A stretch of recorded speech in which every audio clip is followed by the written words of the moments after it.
Just as the weary city settled into uneasy slumber, a ragged boy appeared at the gate. Every villager who glimpsed him, who would later whisper his name, Kaspar Hauser, felt a tremor of guilt as if confronted by a mirror that reflected their own hidden cruelties. Fear and fascination warred with the murmuring crowd, for he spoke not a single word, yet carried the weight of 1,000 questions. From the drooping shoulders of the guards to the trembling hands of the magistrate, none could hide the shudder that passed through them. Restless whispers drifted through the long corridors of power where men prided themselves on order. Every attempt to unravel his origin only deepened the shadows in which he seemed to wander. Yielding to a curious blend of pity and dread, the magistrate ordered the boy be clothed and fed. Even as the first bark of the morning huntsman echoed across the misty fields, though, the boy's vacant gaze remained fixed on some distant, unseen horizon. Perhaps it was because he was untouched by the filth of civilization, coming from beyond the walls of man. Something ancient, primal even, seemed to tremble behind his silent eyes. Trailing behind him like a mournful dirge, the secrets he carried rotted in the air. Even now his past haunted him. In the loneliest of hours, the boy would stand at his window, staring into the abyss while the world attempted to answer the questions he had not the voice to ask. Now the truth of his existence hangs between the known and the unknown, as delicate and perilous as a spider's final trembling thread. Perfect word to end that little intro on, thread. Due to this being, of course, the red thread, I'm joined by friendly Geordies. Hello, good sir. Hello, I am intrigued. You're intrigued immediately. That's good. Oh, That's good. Totally. Okay, well, that sounded sarcastic. Do you want to go back to the initial Sorry, I just naturally sound sarcastic all the time. I don't think that I can. This is just me. And I'm guessing Kira is not excited. What? I'm excited. Are you? I thought that you just knew everything that was happening. Is it so much of a mystery that you don't even know, having researched this for days? Once I finish the document, I cleanse my mind of everything, and then I go in with a fresh perspective. She's amnesic. She forgets immediately what she writes afterwards. No MIB flash for you.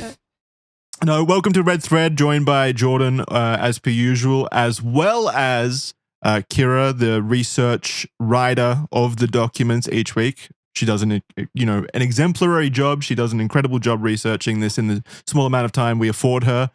She does, honestly, like, without her, this show isn't possible. So big thank you to her as per usual. And we've brought her along once again to answer any questions we may have that she may have the answer to. Kira, how was it? How was this one? This is a really interesting case.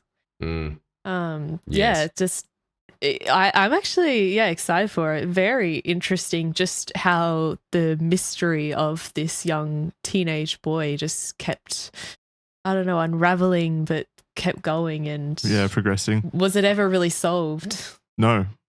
Also, just the clothes that they're wearing at that time. I got to say, I'm a big fan of the Red Thread episodes where it's you can imagine that there was a lot of wealthy men wearing wigs. I like that period. Yeah, you've always told me that that's your favorite time period is when men could wear wigs. Is there some kind of... is there so much to ask? Is there some level of deeper fascination with wigs for you? Like, is it fetishistic in nature? I don't know. It's simultaneously hilarious and classy. Where else do you get that in history? Yeah, it's a shame that we've moved on from that. Can't really... I mean, George Washington looks like a joke and a boss at the same time. It's incredible. It's funny now how the only people who are able to wear wigs, well, other than actresses and stuff, are like judges over here in Australia and Britain, or like people ashamed of their hair loss. I guess, but then people still make fun of that. They're toupees. Yeah, and they're trying to hide the fact that they're wearing a wig. Yeah, true. So it is really only judges. It's just judges, and I'm glad that is carried over. I think that it should also be absolutely mandated that every parliamentarian has to wear one. Why stop there? Go as far as you can. Everyone is mandated to wear giant voluminous wigs, at least once a week. Even the guy at the BP. Yeah, the local service station. We should have a designated wig day where everyone has to wear it. Otherwise, you get thrown in jail. All right, man. This week On Red Thread, we are tackling the question of who was Kaspar Hauser, the boy with the mysterious past, the unknown past even. This is a story from the 1800s, a historical story. So I thought that, Jordan, this would actually be a very interesting one for you because you're quite a fan of history, let's say, especially the time periods with wigs. So this felt perfect. Yeah. So it is a very, very interesting story about where a boy came from. So we'll start right now with chapter 1, who was Kaspar Hauser. To spoil the surprise, Jordan, immediately, we may never really know, and we certainly don't know at the moment, who was Kaspar Hauser. Kaspar Hauser quite literally appeared out of nowhere in Nuremberg, Germany on May 26, 1828. As he struggled to walk and as he wandered the local square with no apparent direction, two local townspeople, one being a local shoemaker, found the teenager, approximately 16 years old at the time, and tried to offer assistance. The shoemakers are still a thing now, right? It's more of like an artisan thing now if it's not made in a sweatshop, right? Oh, you talking about, I don't know, Zippo or whatever it's called? I don't know what that is. What is Zippo? I don't know. I think it's like the Amazon of shoes. Is a shoemaker the Mr. Minute guy that glues your boots together? Yeah. Does he make it from scratch? Yeah, no, I think it's people taking like leather and shit and making it from scratch, not in like a, mass-produced way. It's like an art form. At least it was back then. Like, I think back in that time period, well, maybe earlier, like the 1700s and stuff, being a shoemaker was like one of the most notable and well-respected things a community member could be, because you couldn't do anything without wearing shoes, obviously. So, yeah, they were a big deal back then. How the times have changed. Especially in a time when I'm pretty sure that Nuremberg would have been more or less an open sewer that people lived in. Oh, yeah, for sure. As most cities in Europe were. For sure. Like, if you were just walking around in that day and age, you would have stepped in human turds like their dogs. Oh, yeah. They would be all over the street. You wouldn't be able to avoid. The thing I think about most with that time period is just how bad everything must have smelled. Yeah. Just constantly. Oh, yeah. You know what I found out the other day? I can't even remember him, and the Americans are again going to laugh at my George Washington. Another ignorance of you. No, it's not not everything is George Washington Jackson. Barack Obama. There were other presidents. Yeah, okay, there we go. Yeah, I've gone through them all. Two presidents of the United States, done and dusted. It was that Simpsons gag. I can't even remember his name. It's like, I'm Andrew Anderson. I died in 30 days. You know that thing? Yeah. That guy did die in 30 days, and I don't know why. They wrote it down because it was the 1800s of, he died of a broken heart, something like that. No. But the reality is, Washington was a swamp, and it was a swamp that people just shat in the swamp. It would have been one of the most awful places to live on Earth. Wait, so you actually were going to talk about Washington, just a different form of Washington? Oh, crap, you're right. Yeah, sorry, I completely take that back. You're absolutely right. What the hell? Just a random guess in the air. Out of anything. Yeah, you're right. Absolutely. I don't know who that president was, but it's pretty much just accepted now that guy died purely just because of how unsanitary Washington is. That's the time that we're living in. So even a president, even the most protected person in the world at the time, died from the unsanitary conditions of the world at that time. Yeah, just because of turds, pretty much. He died because of turds. Yeah, I was going to say there's worse ways to go, but there might not be worse ways to go. Not. That might actually be the worst way to go. It might be the worst way ever. It's just like, just stepping if outside. Steve-O died in the porta potty, that'd be a pretty bad time to go. Awful place. Yeah, just the smells of that time period. Like in all the beautiful paintings and stuff we have of that time period, it always looks so romanticized, but then I put myself in that setting and I just imagine just how fucking disgusting everything must have been. And it's like, why? No wonder they were painting such beautiful sights of it, because it was a form of escapism, probably, knowing that if they pulled themselves away from the paintings, they had to be faced with the hard truth that there's, your neighbor's turds right outside your doorstep. Awful. You're so right. There's no turds in the painting ever. Yeah. Where's the realism, goddammit? We need more shit photos. It's so right. There is a reason that not this period, but just before was the Romantic era. And that was it. Just deleting turds out of history, like it's Stalin purging members of the commentariat. People always say like the internet, fire, the stick. Those things are like our best inventions. Maybe satellites, GPS. Honestly, it's probably just indoor plumbing. Yeah. Toilets and dumps. Actual designated dumps. Areas they think that there where was yeah. nothing that was more of a leap in medical marvel than people thinking, how about we just come up with some sort of like trash cart and it dumps it out of the town? That might be a good idea. That might, instead of just leaving it everywhere we walk and exist in. Yeah. Fantastic. Although I always wonder how quickly that's going to catch up to us. What do you mean? Like, surely the dumps fill up. Like, what and happens the when they world do just fill becomes up? a giant dump. Yeah. I mean, obviously, that's going to be like hundreds of years from now, but there has to be some negative to building giant landfills and filling them up with towering amounts of trash. Oh, yeah, there's so many problems with it. Massive, especially at this day and age. Yeah, dude, there's heaps. There's a lot of problems. But that is just pretty much history, isn't it? It's like, as Winston Churchill said, one damned thing after another. It's just like, oh, fuck, these fires. All right, we'll extinguish that one. Oh, it created another fire over here. Now we've got to extinguish that. That's the whole thing. It does show how childish my view, like my worldview is, though. As long as the trash is literally out of my sight, it doesn't exist until this point where we're thinking about it for me. That's so bad. How many issues are out there that are just like that for me? Who knows? I'm sure we'll find out. So they tried to offer assistance, this shoemaker and another local townsperson. They were left confused by his strange repeated sentence, him saying, I want to be a cavalryman,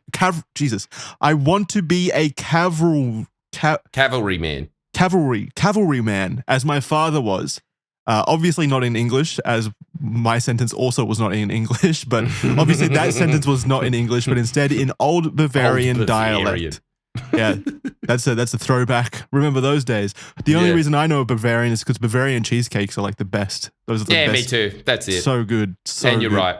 Yeah. Hauser wore ratty clothes, a silk necktie and a waistcoat and grey jacket, pantaloons, and a worn-out and old, torn-up boots.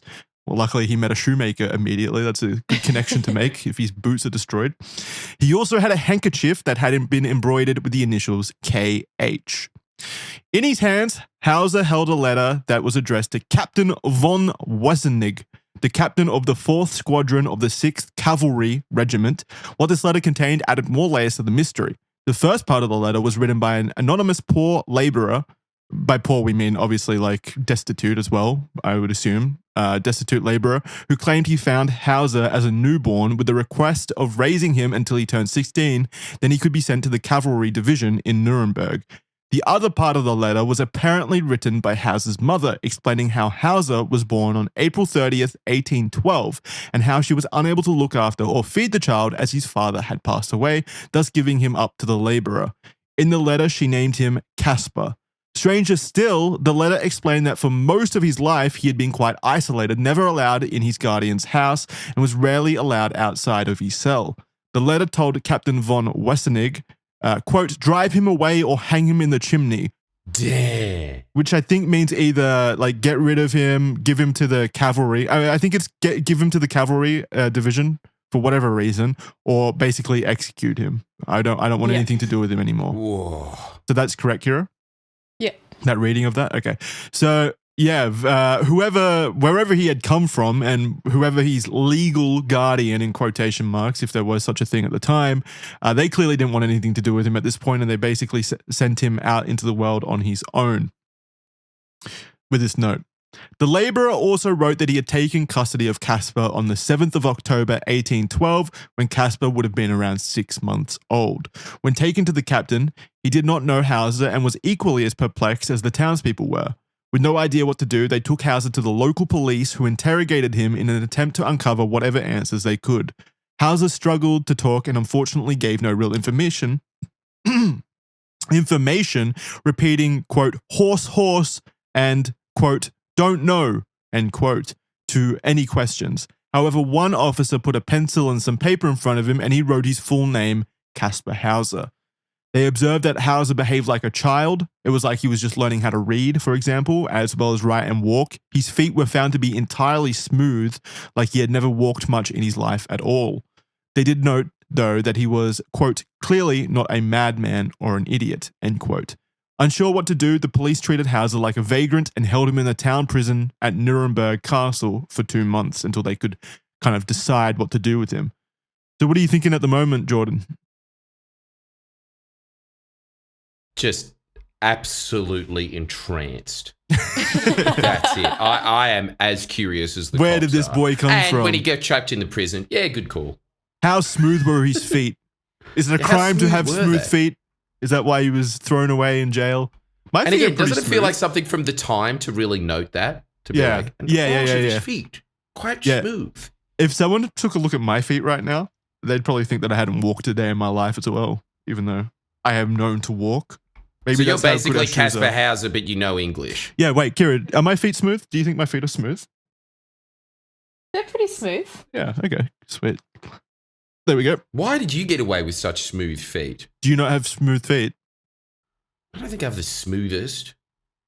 I don't know what's- Do you think that yours are notably smooth? Chuck them up on screen and let everyone see. All right, wait. I can get them up. I can get Get them up. yourself on Wiki Feet. This is for Go on. Wiki Feet, yeah. Freebie. Not This is feet for Wiki free. Feet. There you go, feet for free. They're on screen. There's my little Get puppies. those grippers down. Kira, do you think that you have smoother feet? You're not getting her feet up on screen. Those are for me, Jordan. Don't you No, dare. that's all. I was just asking, you know. for science. Yeah, that was the whole plot the whole way through. Hey, no, you show yours, Kira. Yeah. It was all a scheme. All right, Jackson, get Do you your reckon feet that you down. have smoother feet than Jackson, though? Or does Me, Jackson no. have very... Because I can't see. No, Jackson would have smoother feet. Really? Jesus, wow, there you go. My last job, I had to wear workers' steel cap boots. Yeah. Oh, okay, that screwed them up for life. Yeah. She And now wears you- the steel toe-capped boots of our household. She does all the hard work. Yeah, that is a manual labour shoe, isn't it? Yeah, it was full on. Steel capped. Super stinky as well. Oh, yeah. Leather's not great, is it? No, they don't have any room to let the stink out, Kira. All right, where was I? Yeah. Chapter 2, A New Deadly Life. Local townspeople were interested in seeing the mysterious teenager, with many gathering to catch a glimpse of him.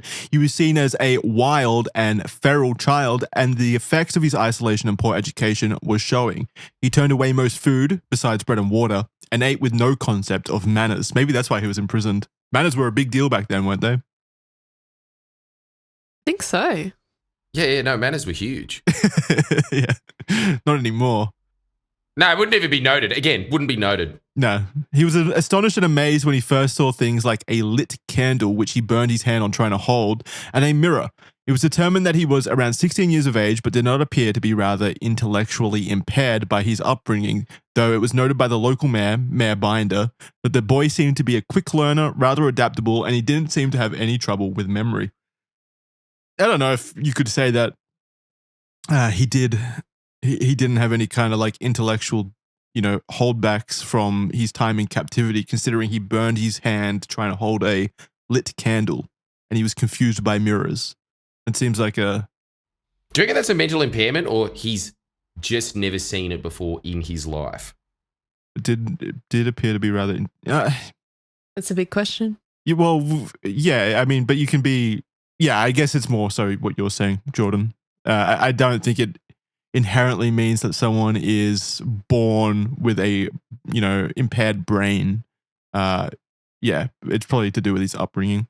The police felt that they could not continue to hold Hauser in the prison for any longer, despite not getting any further in their hunt to find his origins. So Hauser was placed in the care of teacher and scholar George Fredericks Dormer.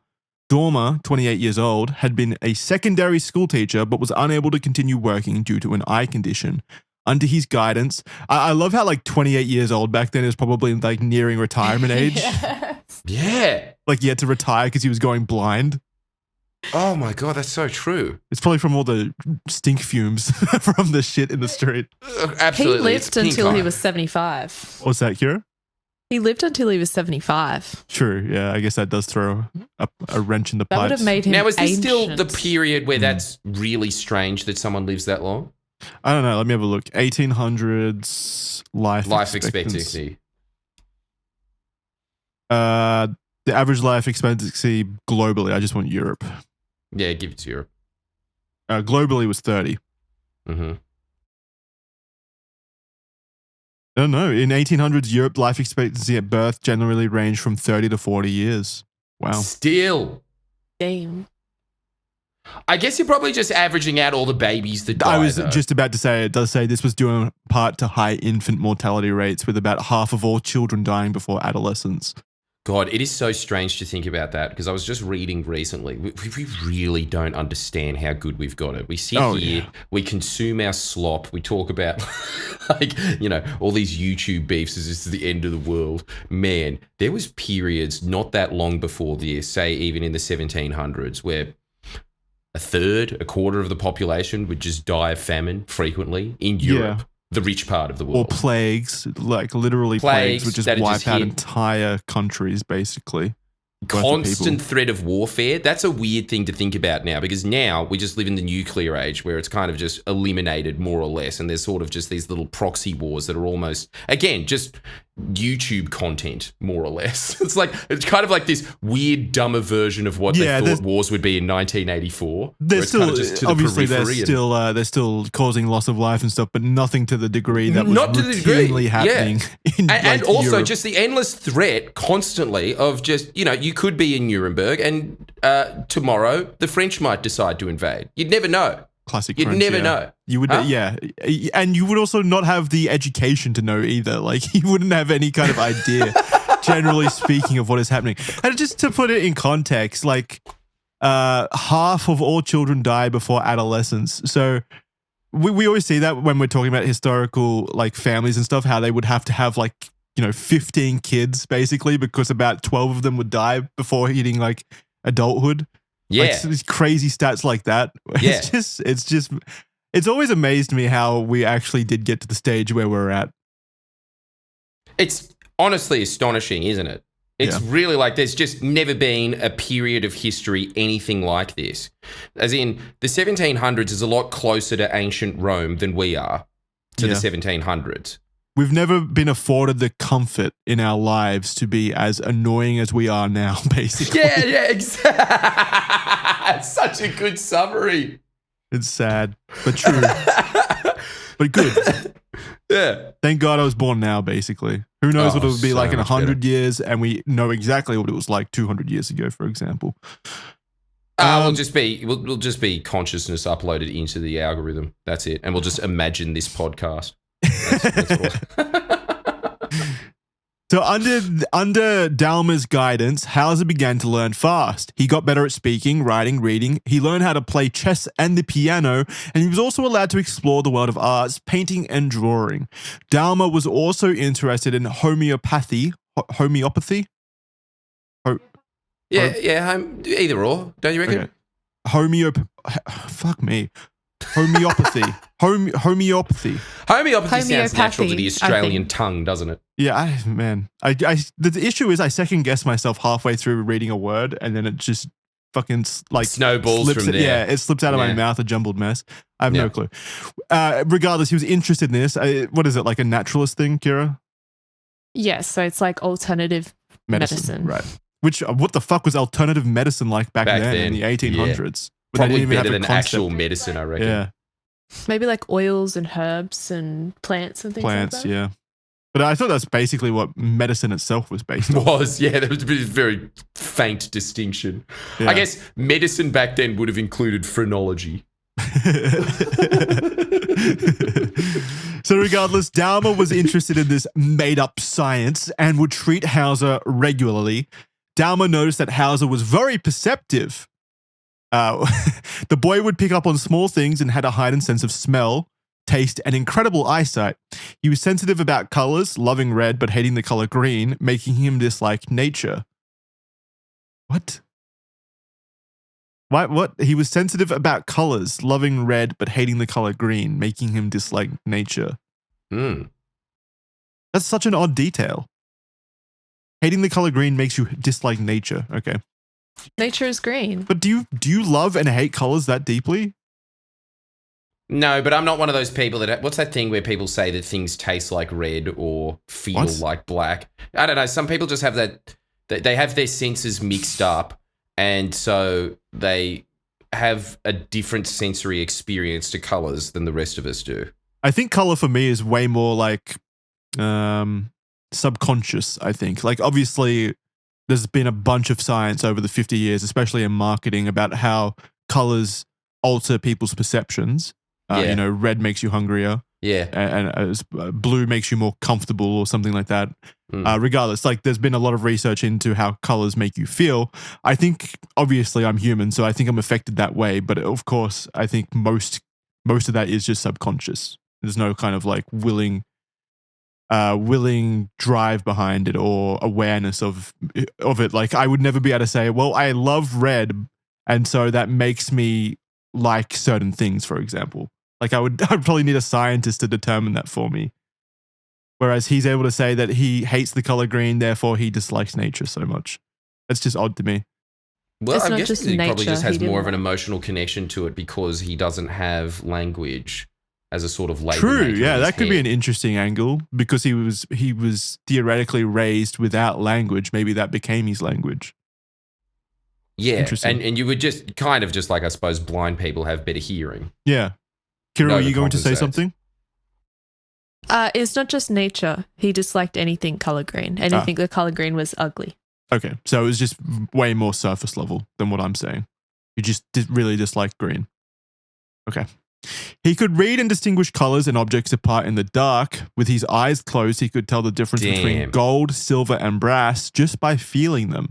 It was reported that, quote, when Professor Dalmer held the North Pole... I reckon I could do that. You reckon you could distinguish between gold, I silver, reckon I and could brass? do that. Yeah. Oh, in weight, Calling maybe. it Isn't now. gold like super light? Yeah, I don't think that's that impressive.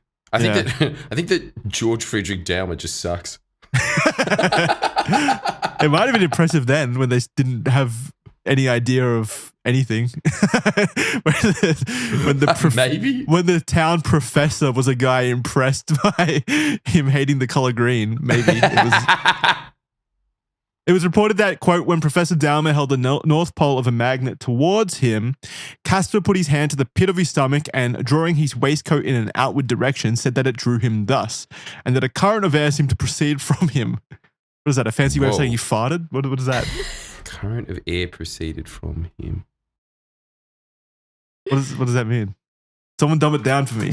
Yeah, I don't know what the hell he's talking about. Said that it drew him thus, and that a current of air seemed to proceed from him. The South Pole affected him less powerfully, and he said that it blew upon him. So he's basically saying that he was affected by magnets, I think. Like they would pull and push him. Yeah. And we are. Are we? If I'm to learn anything from the frequent infomercials of magnet mattresses. Believable. Hauser could also pick up on the sense and feelings of the homeopathic medicines that Daumer would often use from a distance. Daumer was impressed with his progress and his abilities shining through, but was annoyed by Hauser's local fame within the community. Many wanted to see him and talk to him, with Hauser for a short while enjoying the limelight as the town darling, although some were more suspicious of his sudden appearance. Over time, he gained the nickname Child of Europe. Wow. Pretty cool. What a name. With his new proficiency with language, Child of Europe does sound very like Eurovision-y to me. Doesn't it? Yeah, it's true. Yeah. It's a bit pretentious in my opinion. With his new proficiency with language and perhaps feeling more comfortable in his surroundings, Kaspar began to more clearly recount his time growing up. He described the cell that he was kept in. He claimed it was around 6 feet long, 3 feet wide, and 3.5 feet high. For everyone out there, that is every Australian out there and people that don't use the imperial system, that is 1.8 meters by 0.9 meters by 1 meter. And he spoke of sleeping on a straw bed in said cell. So yeah, that's like fucking Harry Potter under the staircase, basically. Like that's that size that you would expect for him to be kept in, basically, right? It's very small. Yeah. Very, very small conditions. And so, unsurprisingly, he was only ever left bread to eat and water that had a strange bitter taste that made him fall asleep. Really? So he was getting drugged to sleep, Kira? Apparently so. Wow, I'm surprised that they had like stuff that you could put in water that just knocks people out back then. Oh, I no, don't know you'd what it would absolutely be. have those things for sure. What would it be? Homeopathy. Ah, right. The color green. Actually, it would be the color purple, I think. Purple probably has the most sleep effect. When he would later wake up, he would sometimes notice that someone had visited him in his sleep. For example, his nails and hair would be cut. Damn, I wish that happened to me. Yeah, me too. Imagine how productive life would be if some servant came along and did all the things you didn't want to be done to you while you're asleep. Oh, God. It's honestly speaking about my ideal life. I would love to just be locked in a cell with a laptop that has no internet connection. And then that happens. And I go to sleep and I wake up and it's like, oh, sick, there's bread here. And I don't have to worry about cutting my nails. I've been cleaned. Someone's cleaned up my kitty litter box as well. My litter box in the corner. What a life, Jordan. I can make that happen for you if you want. We can imprison you. Oh, man, it's tempting. It really is. The 2 windows in the cell had been boarded up, so he had no access to light, which might explain his good vision in the dark. Is that how vision works? Like if you're raised in the dark? I know it worked for Batman, but does it work for this? Like if you're raised in the dark, you're just naturally good at seeing in the dark? Yes. I've got to imagine that once you go outside, though, your like eyes will burn out of the sockets basically from the light. Blinded. Yeah, that would be awful. Whoever kept Hauser there did not want the teenager to know his identity, seemingly wearing a mask when talking to him, which only happened just before he sent Hauser away. It was unanimously thought that Hauser must have been put away in his cell and kept from the world somewhere from the age of 2 to 4, as one big key to this thinking was that it appeared like instead of learning the language, it was more as though he was remembering it. He was learning the language so fast that he, in fact, even began to write an autobiography. Wow. Well, that's impressive. He's definitely not, he's probably not like intellectually disabled then. No. He is just adapting and coming up with his own form of learning.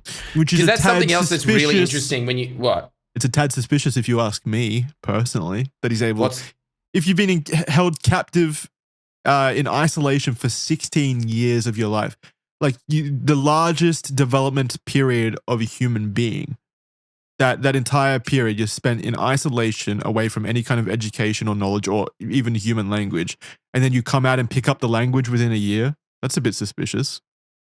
Wait, so you're saying that he was lying about sitting there and I'm not saying that yet. Don't put words in my mouth. I'm just insinuating it. Heavily. We'll see how it goes. But that's what I'm insinuating. Detective I'm already casting Jackson. doubt. Well, I mean, education investigator. Does it not seem weird to you though that in like 16 years and then it comes out and immediately starts banging out autobiographies and slamming on the keys like Beethoven would? Maybe if he was just keeping that sort of child mind that Buddhists talk about. It actually doesn't seem that strange to me that you would keep the baby formation, because he is probably learning how to speak a language the way that babies learn to speak a language, which is not how we learn. Babies do not pick up their local ESL Grammarly, let's learn Japanese. They learn it. They basically just look at mouths. That's what they do. Look at mouth shapes. So you think that's what he was doing? Yeah, I think he was that, but 16. So it could make sense that he's doing it. Isn't it incredible that this guy might actually be... We should... if only we scoured his brain, if this guy sat there and said, all right, let's try and figure out how this guy is learning, it would probably be better than Steiner, Montessori, our education system. He's probably killed it. He's probably figured it out. That's how humans naturally throughout time have learned. It's through your environment and through experiencing. It's always going to be the best form of education. Yeah, totally. But to learn how to write your own autobiography, which, you know what, maybe it was like really badly written. Yeah, we don't know the quality of it. Yeah. Could have been awful. Probably was shit. So yeah, just asking someone in year one to write an autobiography. Like, and then I was hungry, and then Mum got me a Coke. Kira, what were you going to say? It wasn't just like speaking and writing that he was learning. It was also like chess and behaviors and things to do and horse riding and all this stuff in an incredibly short period of time, less than a year. Isn't that like brain overload? Yeah, that's what I think. Whereas Jordan is all in. It's He's a believer. I feel like, don't you feel like a lot of your life, though, you could be learning things, but you're sort of just not interested in learning things. And so instead you just waste your time watching Netflix? Yeah, maybe. But also I feel like I feel like even though he's lived 16 years in captivity, if that is true, he's already gone through large phases of learning things. Even if he exists in a vacuum in that cell, I think he's already probably used up that time where he would take on those giant developmental changes by learning things like, you know, bread shows up today, or the texture and flavor of bread, or how dark things are. Like just general knowledge things that he's picked up through observation. And I think once you hit a certain age and your brain hits certain milestones, taking in knowledge that way probably becomes a bit more difficult. But I'm not sure. I don't know the science behind it. Yeah, me neither. But now that you're mentioning it, maybe I don't know. He was just lying about the whole thing for some celebrity. Yeah, it could be like the Nakato avocado. Yeah. Oh, yeah. The very first social media star, Kaspar Hauser. So he claimed that his guardian, the jailer, let's call him, had taught Hauser how to stand and walk as well as write his own name before bringing him to Nuremberg, where he then instructed Hauser to state, quote, I want to be a horseman as my father was, end quote. Hauser now claimed to have no idea what that meant when he first said it. Ooh. So he had no idea of the context of why he needed to say it or what it even meant. He was just told to say it. That's what he claims. Why a fuck me. Jordan, you just say it. Jesus Christ. Cavalryman. Thank you. Cavalryman. As my father. Yeah, but I'm assuming they were like maybe a honorable position back then that was rather well paid, relatively speaking. So maybe that's why he said it or was told to say it. Yeah. Yes. But why did he want him to be noble and respected? Yeah, if he also said in the same letter, hang him if you don't want to do that. Yeah. What the hell? It's a pretty extreme jump between affection. Either give him this esteemed position or kill him, whatever you want. I'm easy. So saying that his mother maybe wanted him to be a cavalryman. Put this onto me now. It's so hard. It's the curse. I don't know why it's such a hard word to say for me. And his guardian was now saying, look, this is his mother's wishes, but do with him what you will. His mum wanted that. I don't know. Maybe the husband, maybe the dead father was a horse rider, a horseman. Well, he does say like my father was. Yeah, okay. Interesting. I mean, if it's all lies, then it's an interesting backstory that he's given this entire situation. Real quick, before we continue, let's hear from the sponsor of this episode, ZocDoc. We've all been there, sick and need to see a doctor, but also too tired, and also it's too easy to push the doctor's appointment off. Half of that comes down to how tedious and time-consuming finding and booking a doctor is. And that's why the sponsor of this episode, ZocDoc, comes in clutch in those moments when you need them most. You don't need to settle for wasting important healing time looking for the right doctor, when with ZocDoc, they make it easy to find and book qualified doctors in just moments. ZocDoc is a free app and website where you can search and compare high-quality in-network doctors and click to instantly book an appointment. No waiting around on hold, no trying to gather the confidence to call the receptionist. I've been there myself. No spending hours trying to find the right doctor who takes your insurance.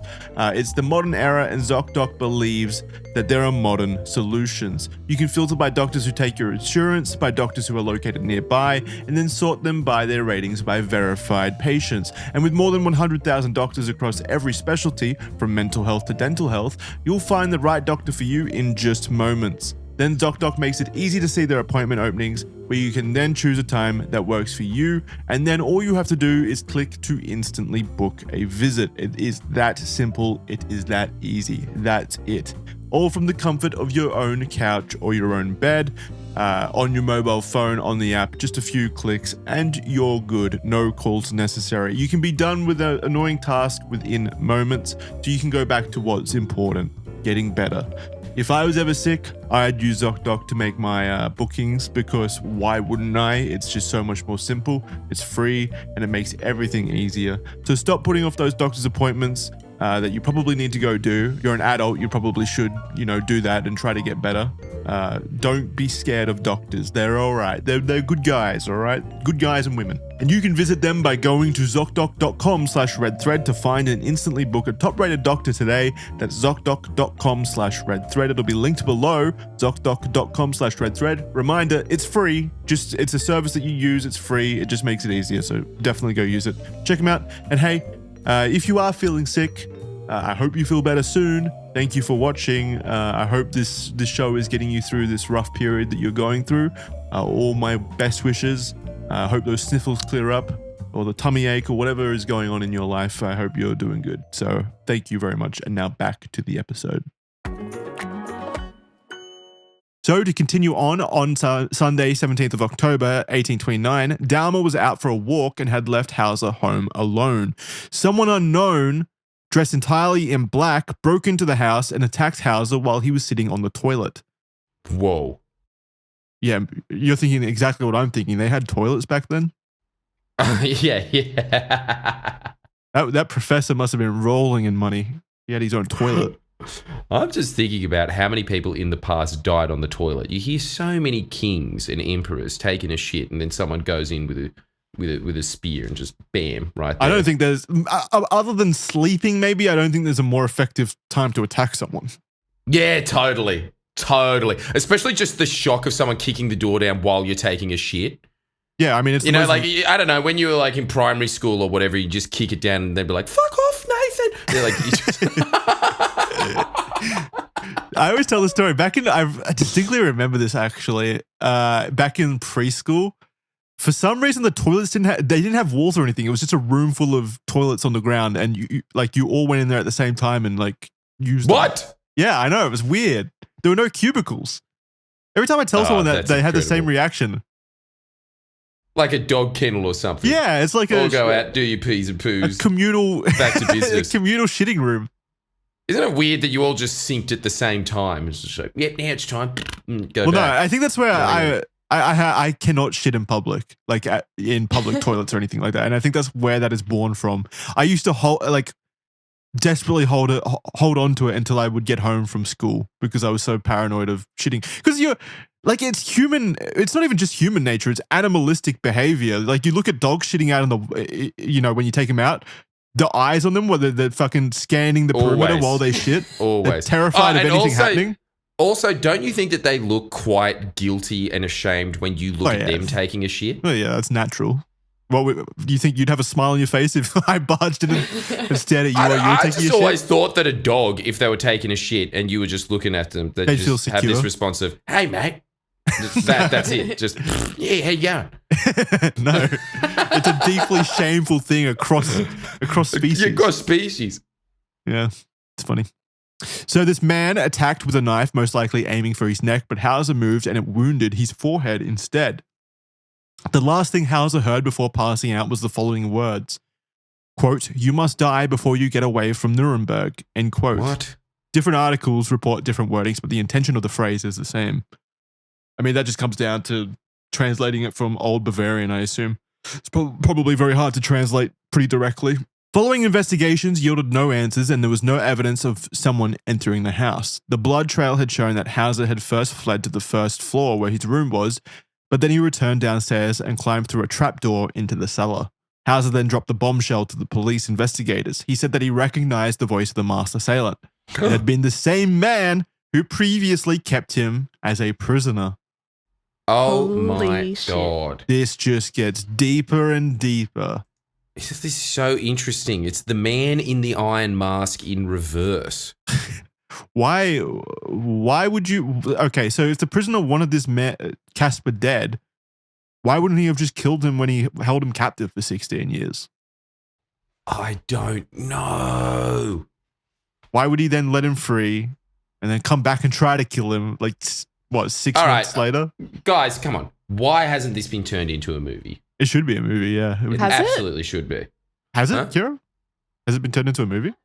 Kaspar Hauser movie. I'm sure it's like the Enigma of Kaspar Hauser from 1974. I mean, how good would this sell as sort of I don't know, like an erotic thriller or something? Okay, I don't, what gave you the idea of erotic from any of this? Just because of masks. There's always masks in those wanky Like, European erotic thrillers. What's it called? Eyes Wide Shut? Yeah, parties. Eyes Wide Shut, those kinds of things. Yeah. It's one of weird those things sex that's parties. simultaneously trash and class. Kaspar, the Enigma of Kaspar Hauser, though, is directed, written, and produced by Werner Herzog. What? Yeah. Surely this is a documentary, right? No, but I don't think it's a documentary. Drama So it film. is a thing. Yeah, it's a drama film. 1974. Might have been his first thing. Wow. Werner. Yeah. Good for Far him. out. He never misses, does he? No, he's a fun director. All right.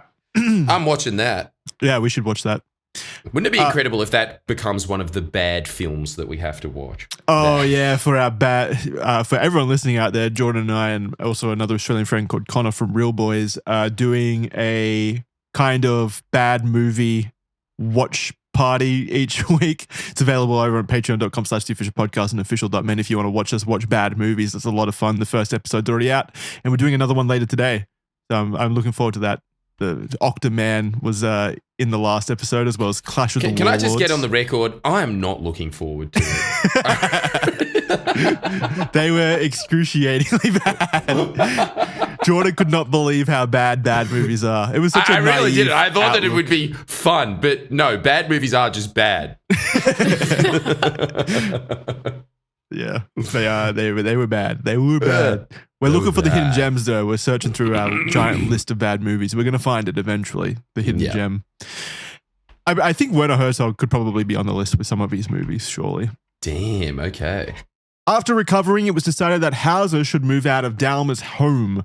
Dahmer was frustrated that Hauser wasn't taking his studies seriously and had also become increasingly suspicious of Hauser and thought of him now as a bit of a liar, saying, quote, Kaspar Hauser's nature had lost much of its original purity and that a highly regrettable tendency to untruthfulness and dissimulation had manifested itself, end quote. In January of 1830, Hauser was moved to the home of businessman Bieberbach, with a policeman assigned to regularly watch and guard him.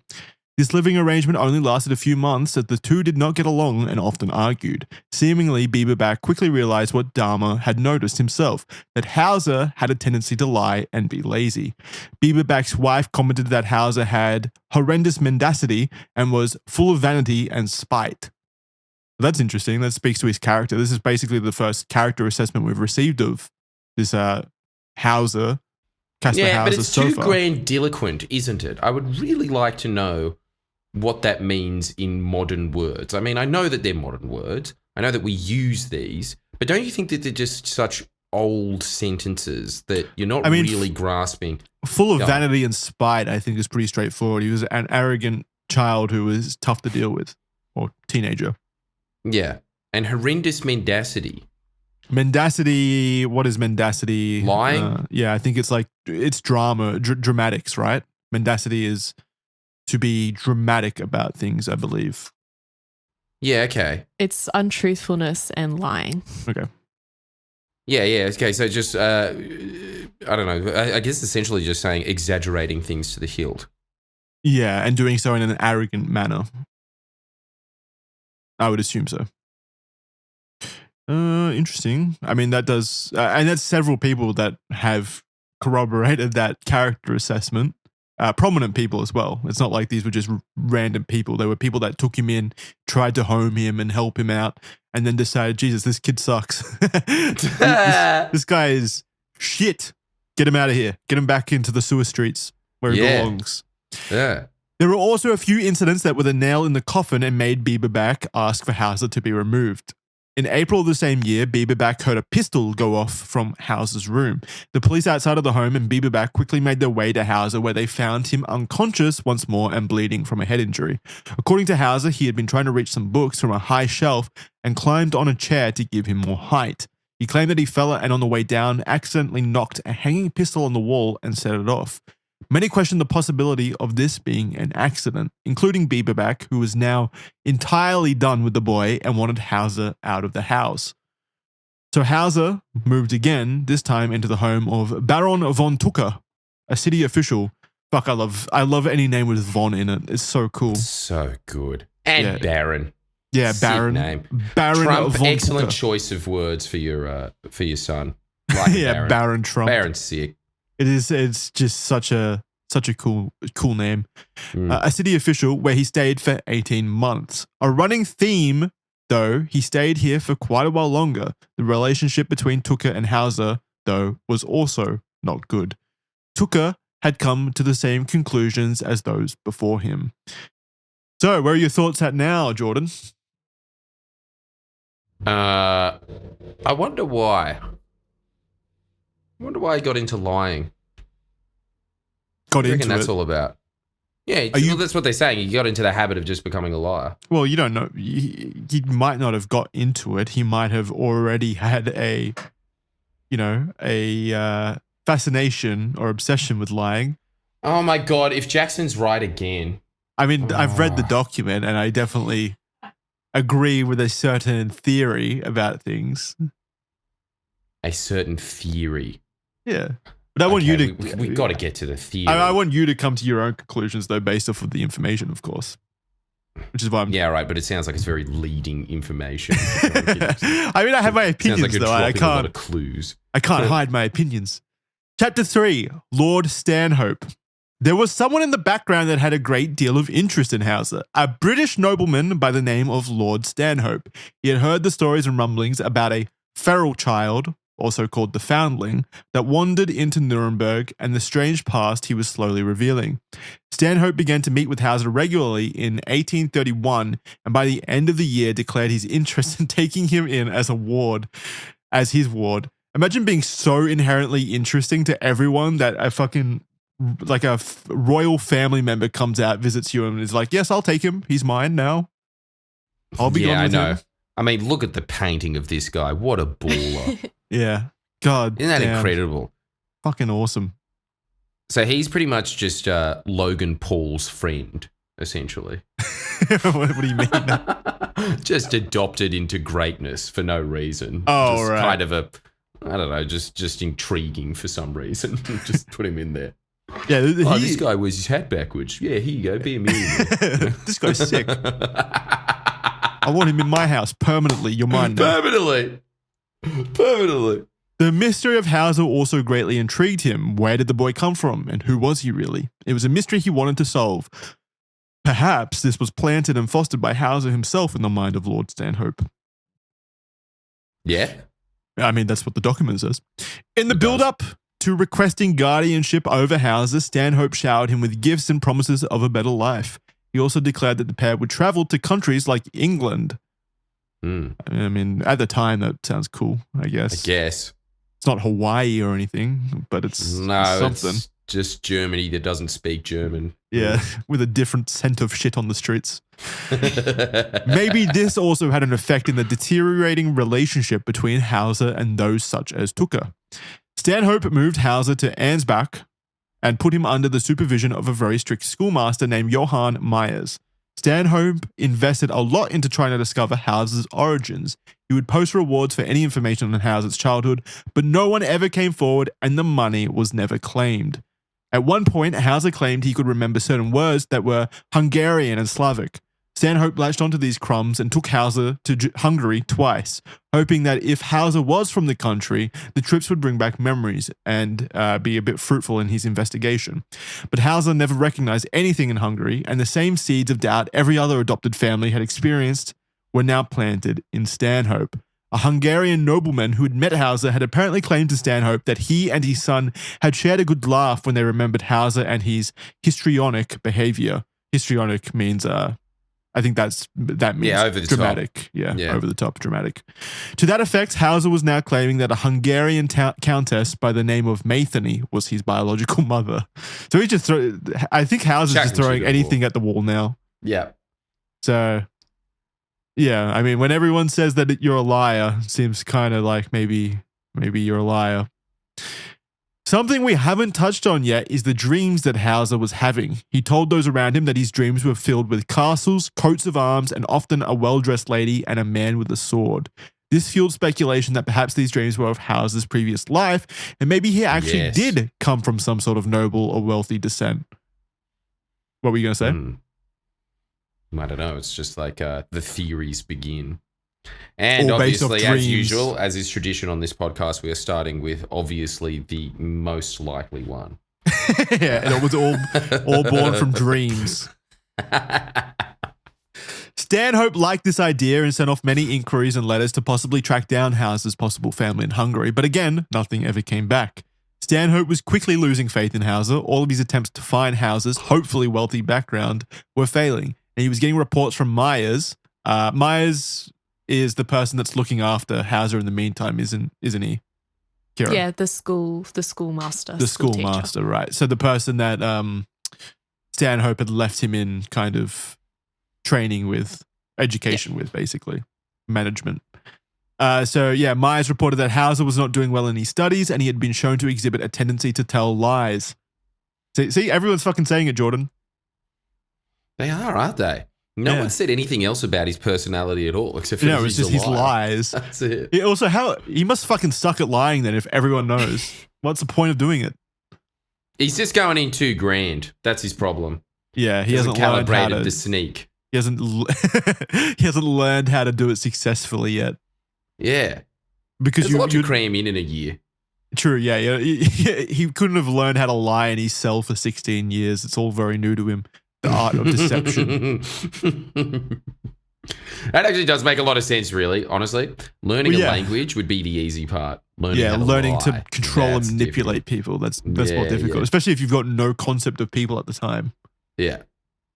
When Stanford was in England, he would write letters to Hauser, but over time they became more formal and less affectionate. So it was like a fucking summer project for the Stanford guy, and then he's got bored of it. He's got less interest, Oh, the games these royals play.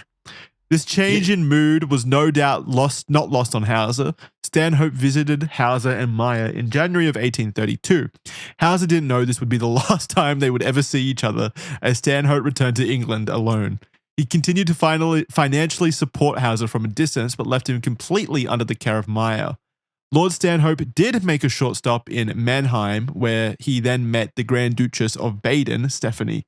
Stephanie had given birth to a boy in 1816, but he had only lived for a short time before passing away. There were rumors that Hauser was possibly the Prince of Baden. Stephanie was given a letter and a book detailing Hauser's life, to which she responded emotionally and expressed that she wanted to meet him. Stanhope assured her that he would arrange it, but he never did. So I don't know why the fuck he didn't, but yeah, I guess he said no to that. But yeah, it's possible that he could have been a prince, Jordan. Nah, don't you reckon? No way. Why not? Because it's nobility. It's called noble for a reason. Nobles don't lie. Very, very 1700s thoughts. Yeah, they're very straightforward people, the nobles.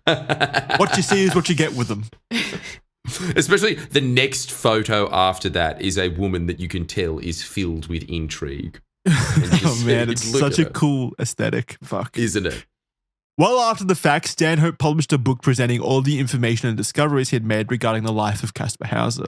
In it, he stated that he had taken it as his duty to, this is a quote, his duty to openly confess that I had been deceived, end quote. Some believe Stanhope of ulterior motives in connections to the House of Baden, but other academics paint Stanhope as simply a man who wanted to know the truth. And then, we have a picture of Stephanie de Beauharnais, who, she's the royal family member of the Badens, who is said to have been the mother of Kaspar Hauser. This aesthetic is just so fucking cool. I love this period of time where the royalty actually had like intrigue and political machinations constantly, or like all royal families did at the time. It's pretty boring now. Well, you know what?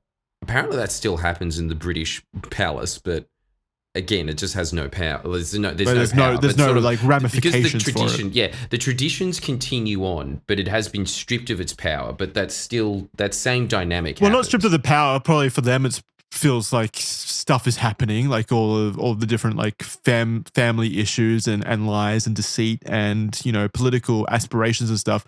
But just in the general sense of the world, royalty means very little now. So the scale of the outcome of these little trysts and affairs really just doesn't boil down to anything for regular people anymore. Yeah. No, that's a really good point. Yeah. Whereas back then, these things actually just shaped the countries that they existed in entirely. Totally. Like, someone new could be in power based off the, plots and machinations of royal family members or non-royal family members at the time that could then affect entire cities and groups of people just broadly and massively. Yeah. Pretty crazy. Isn't it? Which is what makes it so cool, because it's history. And history is cool. Chapter 4, the end of Kaspar Hauser. Hauser, now 21, was living under the stern rule of Maya. They had been clashing regularly, with Hauser unhappy living in such strict environments and feeling rejected over Stanhope not taking him with him to England, and Maya frustrated with Hauser's deceitful nature. When Stanhope was previously trying to trace back Hauser's origins and thought he may be of wealthy or noble heritage, Hauser began to act a bit differently, a bit more royal, if you will, with his chest out and head up. But now he was given a job as a copyist at a local law office, and he was very unhappy with this. A big argument blew up on the 9th of December 1833, a few days before Stanhope was apparently going to visit once again. Hauser was apparently feeling very nervous for what Stanhope was going to say about this argument, and he was fearful that this could have been the excuse Stanhope may have needed to stop funding his life and supporting him in such a way, since he had obviously grown disinterested anyway. He would, however, never get the chance to talk to Stanhope about it, as on the 14th of December, just 5 days later, Hauser came running into Myers' house at 3:30 p.m. with a bleeding chest wound. Myers looked stunned, but also suspicious, with him first asking if he'd been in an accident. Hauser struggled to talk, barely getting out each word, but replied, quote, "Went off guard, man, had knife, gave bag, stabbed, ran as hard as could." But imagine that in old Batarian or whatever. What is it? Bavarian. I think Batarian is from a video game. That's very nerdy. That's from Mass Effect. Again, different articles report different wording, but the general phrase is the same. Maya called for a doctor to assess Hauser, who determined how bad and deep his injury was by sticking his fingers into the stab wound. Oh, nice. There we go. His shit-covered fingers. See, it's just proven now, isn't it? Homeopathy was better. It was at this point. He determined medically and scientifically, by the fact that a significant portion of his finger had disappeared into the wound, that yes, it was very, very bad. The police were notified and immediately, I guess that's the scale of like testing how bad the wound is how far your hand can go inside. I think I can go in deeper. Hang on. Oh, man. Comes out the other side. With his unwashed hands covered in shit. Yeah, imagine them like fiddling his fingers around in there too, like wiggling them around. Ugh. No, not the wiggle. No! The wiggle. Oh, my God. That wound. Jesus. It's like getting a tattoo, but way worse. Yeah, an internal tattoo with the doctor's slimy, greasy fingers. Oh, no. I wish we could go back to those days. Didn't know they had KFC back then. Why are they greasy? Fuck. Well, from the shit. The police were notified and immediately arrived to question and investigate the events. Hauser said, surely the fucking doctor should be charged with the crime here as well. He probably contributed. Yeah, I think that's manslaughter. To the damage. Hauser said he had been given a message to meet someone at the Arnsbach Court Garden. Some articles don't say what was in the letter to make him go there in the dead of winter alone, while others said that the letter stated information on his mother was waiting at the park for him. So that's what made him potentially go. The theory is that he had, whoever is meeting there had information on his mother and family. Yeah, I guess that could be a compelling reason to go alone. But why wouldn't he tell anyone? God, the mystery just keeps unraveling, doesn't it? Why would he not tell anyone if that was the case? Why would he not be like, hey guys, heading out for the night. Some guy says he knows my mum. See ya. Maybe he felt like he had no one to tell. I mean, but he did. He had fucking Maya. But they didn't get along. Yeah, but still, I'd probably tell someone just in case. He's going to meet some unknown person. He's already had one assassination attempt made on his life before. I'd probably tell someone that, hey, I'm going to meet someone suspicious. I'm scared. Yeah. Please. Yep. And if I am stabbed, please don't finger my wound. Either way, Either way, he went to the park alone and he saw a man who suddenly attacked and stabbed him in the chest. Police went and searched the area and found the purse/bag that Hauser was talking about was still there and found a mysterious note inside. It read, and this is another quote, the contents of the letter, quote, Hauser will be able to tell you quite precisely how I look and from where I am. To save Hauser the effort, I want to tell you myself from where I come. Dot. I come from the Bavarian border, on the river, I will even tell you the name, MLO. What the hell? What does it mean? What do the dashes mean? Why are the dashes there? Is it like a game of hangman? Like, you know, you're meant to fill in each dash with a letter? The Bavarian border on the river, maybe. Or maybe, yeah, each letter, far out. To save Hauser the effort, I want to tell you myself from where I come, So the letter was written in, oh my God, Spiegelschrift, or mirror writing, contained spelling and grammar mistakes and was folded into a particular triangle form. Hauser, quickly deteriorating, was unable to identify his attacker. Myers, who could not get over his biased opinion of Hauser at this point, thought that this might have been an injury he inflicted to himself. Yeah, that's incredible. He's lying. Yeah. Still. Get up, pussy. At this point. He's just seen a doctor stick his whole hand in this wound and he's like, yeah, he's faking it. Get up. Hauser remained absolutely steadfast in his claims that he was attacked, however, until he ultimately died on December 17th, 1833. In his final breaths, he muttered, quote, many cats are the death of the mouse. Tired, very tired. Still have to take a long trip. End quote. Then death. What does this mean? Did this man ever say a cohesive sentence in his life? Just speak plainly, man. All this mystery. So much mystery. I mean, to go back to what you said, though, like, if you're on your deathbed, you're probably very delirious. Nothing's probably going to make sense, whatever you say, right? Especially if it's from a wound like that. Blood loss. I guess, I don't, man. I hope that I say something cohesive. But I hope not. No way. Yeah, no I way. hope that I just say something very mysterious and people like us hundreds of years later are trying to decipher absolute gibberish. Just the most I'm going to say the most confusing thing on my deathbed, just to make sure that people are still talking about it. Just in my family. Such a better move. Just so I'm not forgotten. It's a desperate last play of immortal life. Desperate, isn't it? Yeah. Please don't forget me. This guy's really thought about, I don't know, if this is just all a mad hustle, this guy's sick, honestly. Yeah, I mean, to be fair. What a con 100%. Artist. I mean, he literally, what an interesting life to lead in that time period. He literally met royalty. If this was all born from lies, all credit to him. Yeah, I mean, he wouldn't be getting into the cavalry or anything like that. He just would have been a stable boy or something. Probably died from getting kicked in the head with a horse. No mystery there. Fucking suffocated cleaning some chimney or something. Like, 100 different ways he would have died, and he died in the coolest way possible. The coolest, without a doubt. A commemorative plaque was put in the court garden that reads, quote, Hic occultus occulto ossus est, which translates to, quote, here a mysterious person was mysteriously killed, end quote. Damn. See, I mean, sums it up. Look at his grave. This guy, again, like, this is the coolest way of dying. If you're going to live a life, you may as well live it well. And he did.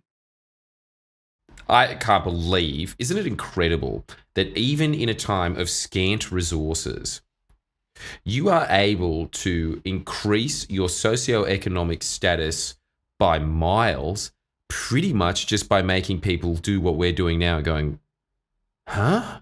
Yeah. That's it. That's his economic utility. Yeah, just making people look at you and notice you. I mean, it literally is, time and time again, the most effective way of increasing one's social standing. If you're not going to be noticed. What, just going like, what's the secret? What is it? Well, it's just making people ask the question in of itself, like, what's up with that person? What are they doing? Yeah, I want to learn so more. Mysterious? That's why YouTube is so big, for example. Social media in general. That's why social media is so important. It's how entire careers are born overnight. So his tombstone reads, quote, here lies Kaspar Hauser, riddle of his time. His birth was unknown, his death mysterious. End quote. And I will give it that, even though it seems pretty straightforward to me personally. Like it is, his death is certainly mysterious. It's a very weird death, at least. But that is still think that he's a straightforward person. Well, I mean, not what I would describe him as. No, he's not a straightforward person, but I think I'm more. What's the word I'm looking for? I don't know if realist is the right word, but yeah, I guess I'm taking more of a realist standpoint where I know that people pretty actively lie, like generally speaking, as made evident by the many people who said he lied. So you can literally chalk up most of the things that happened in this story to him lying, just straight up, as he has shown. Yeah, you can, but don't. What I find even more mysterious now is what is the truth then? What is the truth? In fact, the lies make it even more mysterious. He's just a master of mystery, this man. All right, well, let's find out. Maybe that's the way to go. Maybe if you just endlessly lie, people are enraptured with you constantly. Yeah, I think there's a balancing act with it, though. Really? I don't know if that boy who cried wolf moment ever comes. To be a good liar, you need to actually succeed at lying. And if you get the reputation of being a liar, then you have failed at lying. Yeah, but I don't know. There's also just like, like your Nigel Farage or Trump characters, right? Kind of just known for being dishonest. Heavily carried by charisma, though. And heavily carried by charisma. And but also heavily carried by people who still believe them to be telling the truth. Yeah, that's true as well. That's definitely true as well. But don't you think that there's also just a... I don't know, people just constantly... This is something, holy hell, now that I think about it, I remember reading a book about persuasion that was just talking about why Trump is so good at holding people's attention. And he was saying that one of the things that he does that's really genius is sometimes, just through human error, he'll be speaking and he'll say something that is incorrect. And then he'll get called up on the press for saying that thing that is incorrect, and he'll just keep saying that thing that is incorrect deliberately. He doesn't back down from it. Doesn't back down from it, but just the fact that happens kind of makes people narrow in and say, no, he's making that up. He's making that up, which just drives more attention, which is sort of what's happening with this guy here, don't you think? Yeah, he just keeps doing it over and over again. He keeps lying about it, so everyone's sitting there and going, what? Yeah, because most people, 99% of people, aren't going to look deeper than the surface to determine truly if something is a lie, especially in political cases of the modern world. Like, people aren't going to do their own research. And, at the same time, how can you expect people to when, even the sources themselves are lying in a lot of cases, right? Like, it's very hard to determine what is true and what is not true in the modern era. And even back then also, by the way, it was probably even harder. It's always just a problem, isn't it? Always. Yeah, it's hard. I don't know what... I mean, I guess that is the best way of kind of manipulating people. And it's what happens in relationships too, right? When you gaslight someone, you're basically telling them over and over again the same lies until they themselves struggle to determine what is real and what is not real. It's that repeated action of constant lying and manipulation that kind of self-validates it in a way. It may be. Yeah. Anyway, so that's the story of Kaspar Hauser. Now we come to the theories, the two main theories that we've kind of compiled for this episode. I'm sure you could come up with your own theories as well, like aliens showed up and maybe he was a reptilian skinwalker or something like that. Well, that's a given, and always that's probably the most likely explanation. But this is sort of just like when World Idol was a thing and you got all the idols from across the planet and you gave away the 12 points. Like, obviously Australia was going to vote for Australia, so you just immediately gave them 12 points from Australia. Yeah, we're giving that as a gimme. Like, you obviously know that that's clearly the case factually. And we're going to say that repeatedly and repeatedly. Clearly the case, factually. We are going to say that repeatedly until you believe it, by the way, as well. Yes. But yeah, we're going to save that for another episode where we talk about aliens and stuff like that. This episode, we've determined two main theories. So we're going to go over Big Little Lies, number one, the first theory. Kira, would you like to read it, or do you want me to read it? You can say no. I can read it if you want. Okay. So everyone who entered Hauser's life left with the conclusion that Hauser was a liar. It makes sense then that the most realistic theory of Hauser's mysterious upbringing is that it is a fabrication created to gain attention. Mm-hmm. Hauser claimed that his entire life up to the point that he entered Nuremberg had been spent living in isolation, trapped in a cell. However, he learnt how to read, write, and behave in a socially normal way very quickly, almost too quickly, within a few years. Like, he stopped acting in a manner that would make him appear intellectually impaired. See, I told you, Jordan, it was too quick. Too quick. But this is what I want to know. Is it too quick with modern interpretations, or is it sort of just what Lord Palmerston thought? Depends which Lord Palmerston you're talking about. Lord Palmerston from 1800s or Lord Palmerston who lives in Britain right now. There could be one. We don't know for sure. But it could be a continuing bloodline. So many Palmerstons. No, I mean, yeah. I think these theories are born from the understanding of modern science. Okay, all right. Yeah. So I don't like this theory at all, but go on. Some doctors have suggested that he wouldn't have survived the conditions he was brought up with in most of his life either. Yeah. There's some interesting research to suggest that Hauser may have had scars that matched receiving the cowpox vaccine.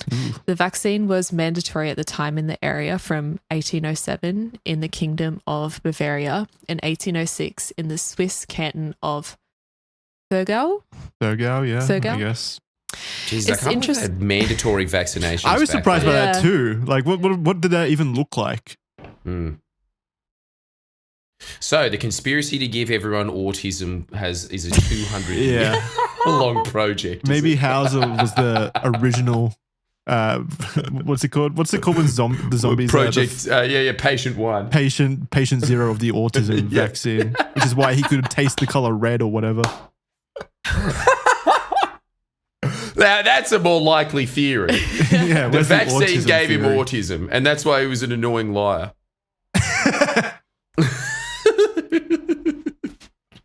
He just didn't fit in.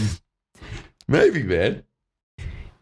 That you didn't hear that, did you? That wasn't in your little theory part. I wonder why. Yeah, maybe. Yeah, okay. So we all learned something about Kira today, didn't we? Too scared. Too scared to tell the truth. Too scared of the truth. Too scared of the truth. Coward. Don't worry, at least you've got beautiful feet. Fuck. Oh my God. Jesus. So many internet attacks at once. Don't you reckon? What You do you have mean? autism. You have beautiful feet. It's all so twitchy, isn't it? We're hitting all the right audience metrics right now. We're going to get the feet people and the conspiracy theorists on The board. vaccinations. It's all in there. There's probably like the Venn diagram. Misinformation. Huh?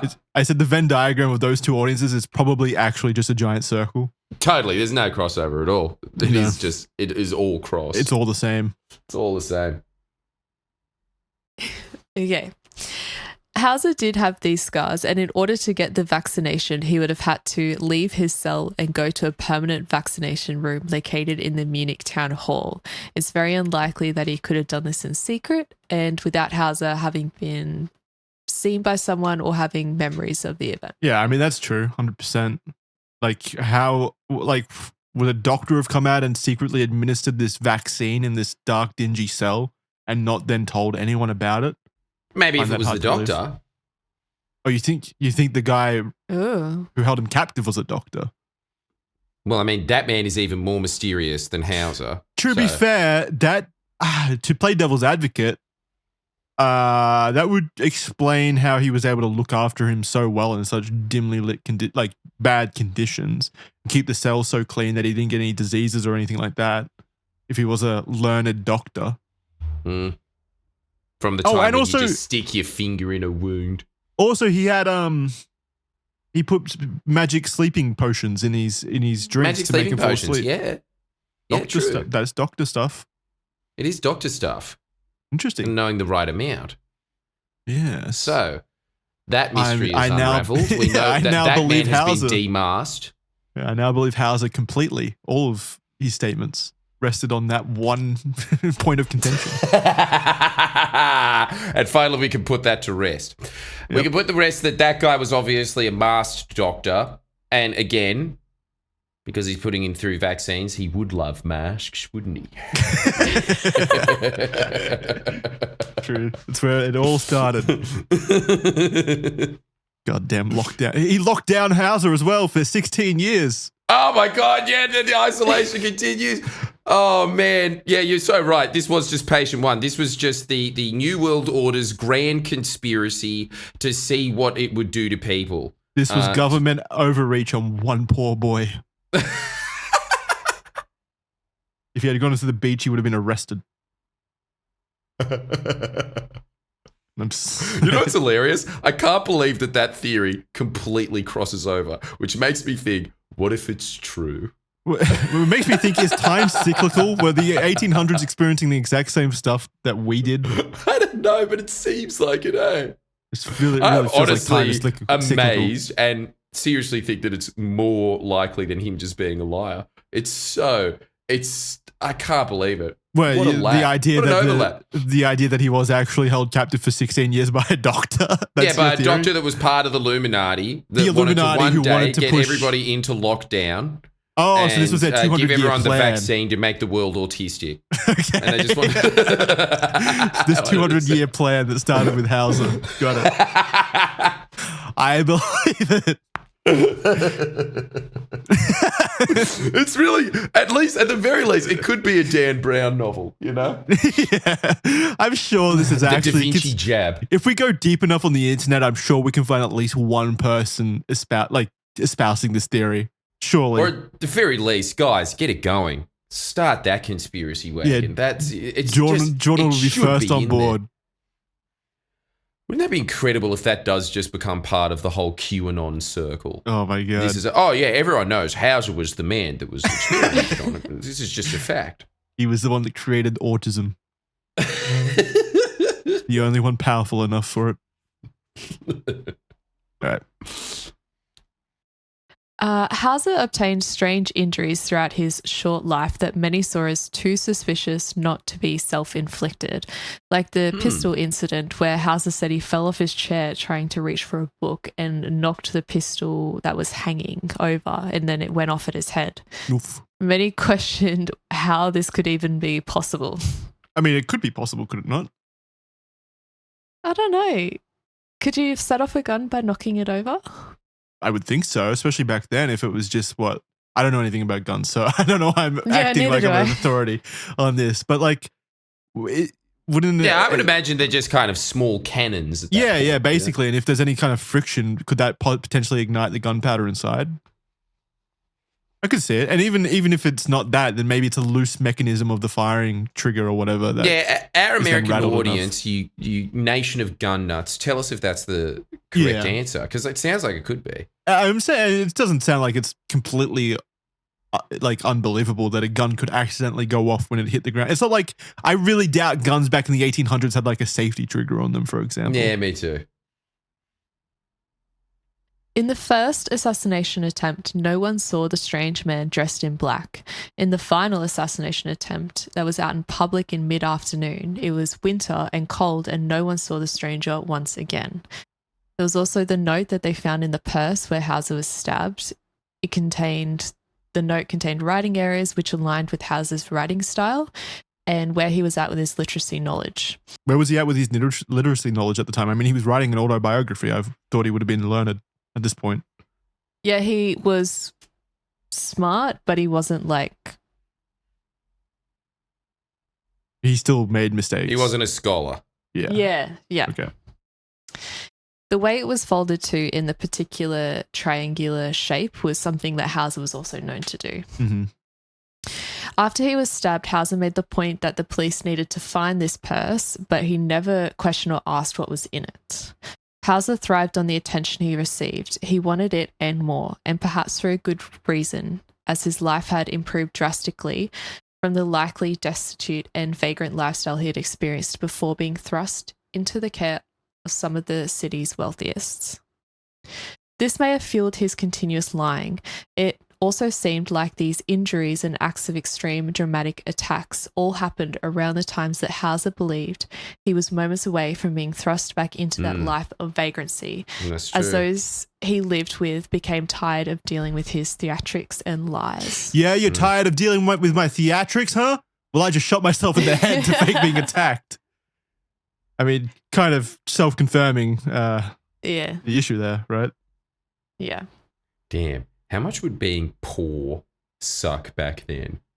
That you just stab yourself in the chest and go, yeah, I don't reckon it's fatal. Oh, it was. Holy hell. I'm just thinking of the like the online arguments. Someone's out there probably right now arguing that, well, actually, it was worse to be a rich person back then. Like, no, clearly it was not. Clearly, how could you? Not. Well, actually, it was worse being a rich guy back, especially when. I'm sorry. Can we just go back and look at a picture of Lord Stanhope? How could it be bad being that guy? I wish I was Lord Stanhope. Well, every time he went outside, there were paparazzi everywhere. He couldn't travel from A to B without people taking his portrait, sketching him in a hurry. Very slowly. It's very hard being a royal. Yeah. Continuing on with this theory, author Jan Bonderson, who is also a medical scientist, covered Hauser in his novel The Great Pretenders, the true stories behind famous historical mysteries. And in this book, he described Hauser as manipulative, possibly delusional young man who loved attention. He suggested that Hauser could have suffered from a mental or even neurological disorder, which may have explained his mood swings, his attention-seeking attitude, and how he acted when he was first found, as perhaps the smoking gun in this case, and why this may be the most likely answer for the event. Later writing analysis conducted on the initial letters that Hauser had arrived with in Nuremberg found that the same person had written both letters. So even though they claim to be from the captor and the mother separately, this suggestion has been made that Hauser wrote both of them. There you go. That's pretty compelling. Well, we do have his style of writing from his autobiography, yeah? Yeah, but I feel like I just do not understand handwriting analysis, because you have to take a capture of someone's handwriting in the most natural, they have to naturally be doing it basically without any kind of like thought. It's just totally like ID. But like I feel like I could fake handwriting pretty easily and you not be able to tell. I don't know. Yeah, you reckon? I just don't know enough about it. Like, how do they determine that I wrote something? Or people write the same thing? Like, are the D's the same or something? Like, how do they determine it? I think it's even the slight pressure you put on certain letters and curvatures and... Yeah, but then, so if I was knowledgeable about that, then, though, couldn't I just push the pen down slightly more and then fuck up their entire investigation? I think you could. I think you could, especially back then. It just feels like everything would have been much worse. Investigations would have been worse. Well, no, I think analysis so. These letters were analysed in modern times again to compare. Crap! Yeah, far out. Stop jumping back and forward in the time frame. It's like a very confusing Just assume that any investigation that we talk about is done in the modern era with modern, like from the 80s onwards. Right. Okay. So before this, it's pretty much just what Lord Stanhope reckons. Yeah, basically. And then after that, it's what these, these spoilers think, is it? Yeah. I'm getting very angry at these spoilers that we read at the end. It's starting to annoy me about this podcast. I feel, you know what I feel like in this? Just an investigator in Scooby-Doo. It's never, ever a monster. Never. Yeah, no. Well, don't worry. We're coming to the number 2 of the most popular theories, the Lost Prince theory. The most popular theory, however, over time is that Kaspar Hauser was a hereditary prince of Baden. According to this theory, when the Grand Duke Karl and Grand Duchess Stephanie de Beauharnais gave birth to their son, it was swapped at 2 weeks old and replaced with a sickly infant by his grandmother, Countess Louise Karline von Hochberg, and then Kaspar was hidden away. The child with Carl and Stephanie then passed away not long after and left the two with no sons. This pushed Carl's uncle Louis I to move up the succession line, and he did eventually become Grand Duke of Baden after Carl died in 1818. Louis I died in 1830 and was succeeded by his half-brother Leopold, who was seen as unable to inherit the status as his parents' marriage was seen as morganatic, meaning of a lower class. Theorists believe it was a political move for power by Louis I and Leopold.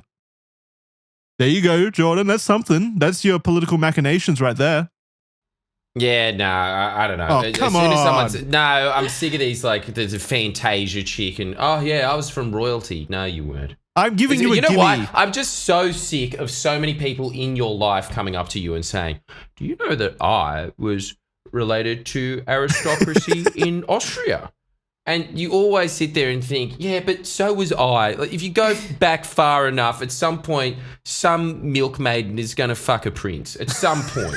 It's going to happen. We're talking about in the same, like, 10-year period here, not, like, hundreds of years. Yeah, I know. It reminds me of that same type of person. Did you know that I'm actually from royalty? Where's the crown? Crown or bust? I'm sorry. You're a results person. Yeah, where's the results? There are some strange facts that string this theory together. The timing aligned, contrary to what Jordan's trying to assert right now. The timing aligned as both infants were apparently born in 1812. Hauser told stories of being stuck in a dark cell for as long as he could remember. He could have been kept in isolation from a young age.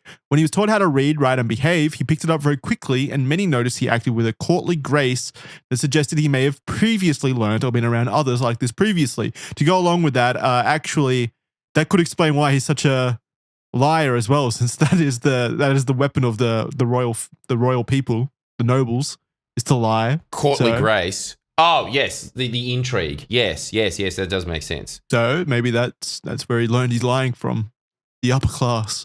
He also learned how to horse ride incredibly fast, an activity that he would have done if remained in his previous life. There were attempts on his life before the killing blow, which could have been someone trying to stop and silence him before he got a chance to learn his true heritage. Apparently, the mayor of Nuremberg, Mayor Binder, also received an anonymous letter in 1828 that claimed Hauser was a member of the Grand Ducal family of Baden. There are no copies of this letter, so we don't know what it said beyond that. Also, it could have potentially been sent by Hauser. Let's not rule that out. A year later, a reputable publication also reported on Kaspar Hauser and how he must have been kept away in isolation because he came from an upper class family and his birth stood in the way of someone. It could have also been to hide him as a possible result of a love affair. They made a point that if he came from a lower class, he most likely would have just been murdered, not hidden away, and then sent to Nuremberg. The argument was made that he simply must have been a legitimate child to be hidden away for so long. Otherwise, what's the point? Who's going to do that with a lower class child? Like, what's the whole point of this charade? Yeah. Like, what? Yeah, I mean, if it is true that he was imprisoned or kept safe for 16 years, and then freed to live a life, like there has to be some level of purpose behind that, not just that. Yeah, there has to be some level of purpose.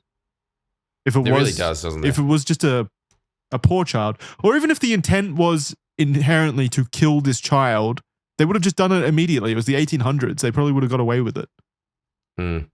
A man we haven't touched on yet is Paul Johann Anselm von Feuerbach. He was a scholar and held a big interest in Hauser as he conducted a lot of research into his life while also being another person who had supported Hauser himself. When the theory that Hauser was a lost prince was first kind of declared, Feuerbach denied this by saying it was, quote, a romantic legend without any legal or factual basis, end quote. But he actually ended up changing his mind. If this was a YouTube video, change my mind, Kaspar Hauser was not royalty, he would have successfully changed his mind during that video. You did a few of those videos, didn't you?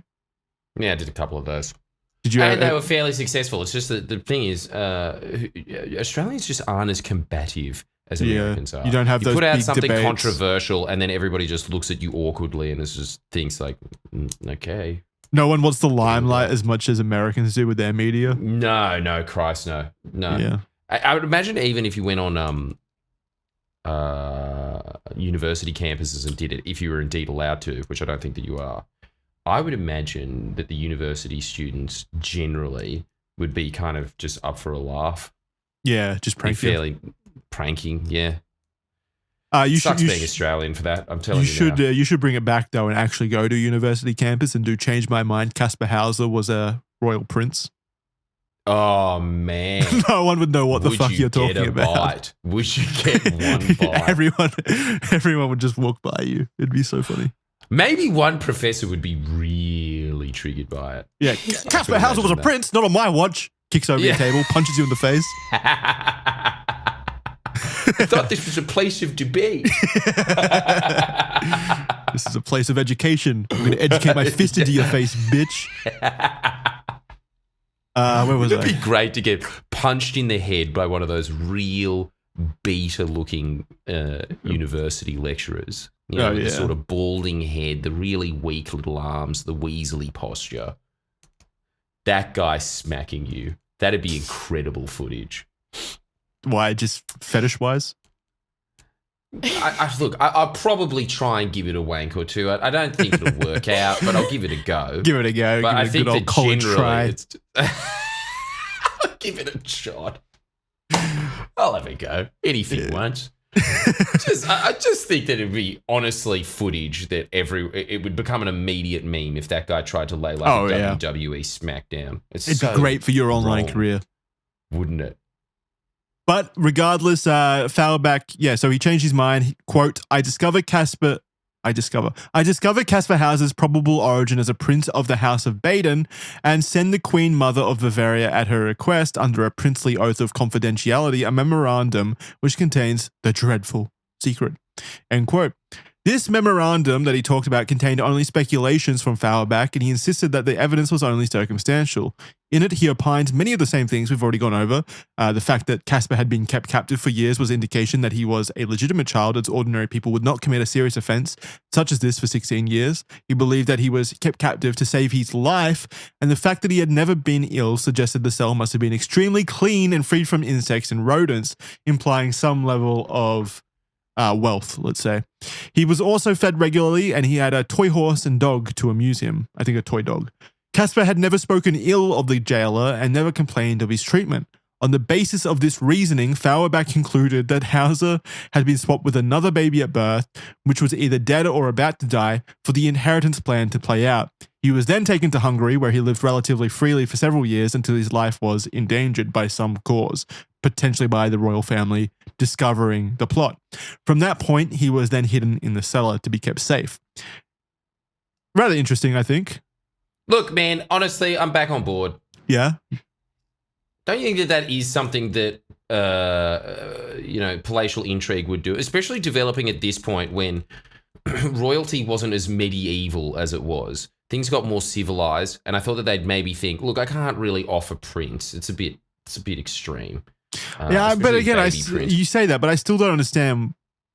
Well, I guess the argument is made by okay, so the royal family, Stephanie and whatever, or someone close to Stephanie knows that this plot is going to go down, so they make the switch before the the uncle and stuff can assassinate the child.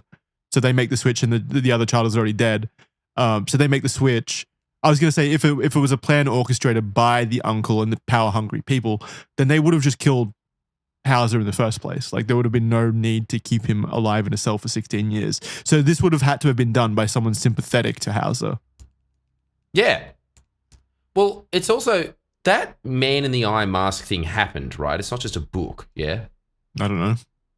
Man in the eye mask. Oh, I think it was actually leather. Yeah, I think so. Eye Mask is a book, but there was a man that was kept in leather by some Spanish king in a leather mask and was given everything that he wants in a really nice cell.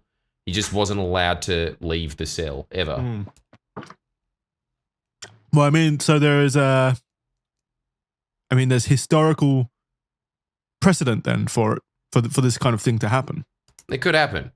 The other one is, I mean, this is just, remember that guy, what was his name again? Remember that Austrian guy that impregnated his daughter and kept her in a cell? That's totally different kind of. It was the worst story I've ever heard. He wasn't royalty. Life.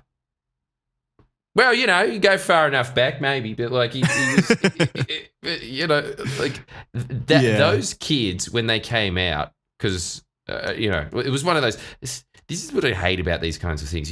You get horrified and you go, oh my god, what was the bathroom like? Like you just keep going further. Yeah. And I remember hearing that the children when they came out were fast adopters. Obviously the mother was educating them in there and educating them well, but they also just had a strange way of talking because they'd never really seen anything in the outside world or had any surroundings to it at all. And so they were obviously weird. They had weird ways of speaking. They didn't know. They had no kind of concept right. for society, so how could they be raised with the same societal norms and standards? Obviously, they're going to be weird. What they did have was a TV down there. And again, doesn't matter. That's like someone being raised entirely off social media and Facebook. They're going to come out weird. Oh, yeah, totally. They definitely come out weird, but it's more just about... I can't remember exactly what they were saying, but the way that they were speaking was Austrian, but it just wasn't Austrian like anyone else would speak it. And they did have the influence of television showing them what Austrian sounded should sound like, yeah. And should sound like, and they understood what snow was theoretically and all these things. But actually just being completely deprived of these things puts you in this strange situation where you are able to adapt and learn quickly. Like it kind of does remind me a lot of this story. So you're still on board with the whole idea that there was a plot and he was telling the truth initially? I think it's possible, man. I think, honestly, there's historical precedent for it. It does happen. It's exactly the same place. There's always weird people in Germany and Austria for some reason, like that captor guy there, like the guy that was saying, excuse me, are you interested in me eating you? And then people would go, yeah. And then they go, oh, actually, I've changed my mind. He's like, that's okay, bye. And then somebody actually did just want to get eaten once. Yeah, and then he did. Like, yes, it was fine. It's very strange people. So maybe they did do this.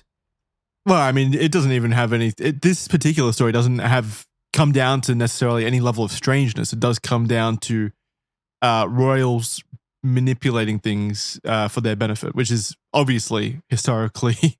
there's so many stories. But like what you're saying before, precedents. right? Like the easiest way to do this is to just kill the baby. It'd take a second, you're done. Yeah, but don't have to worry about it. That's if...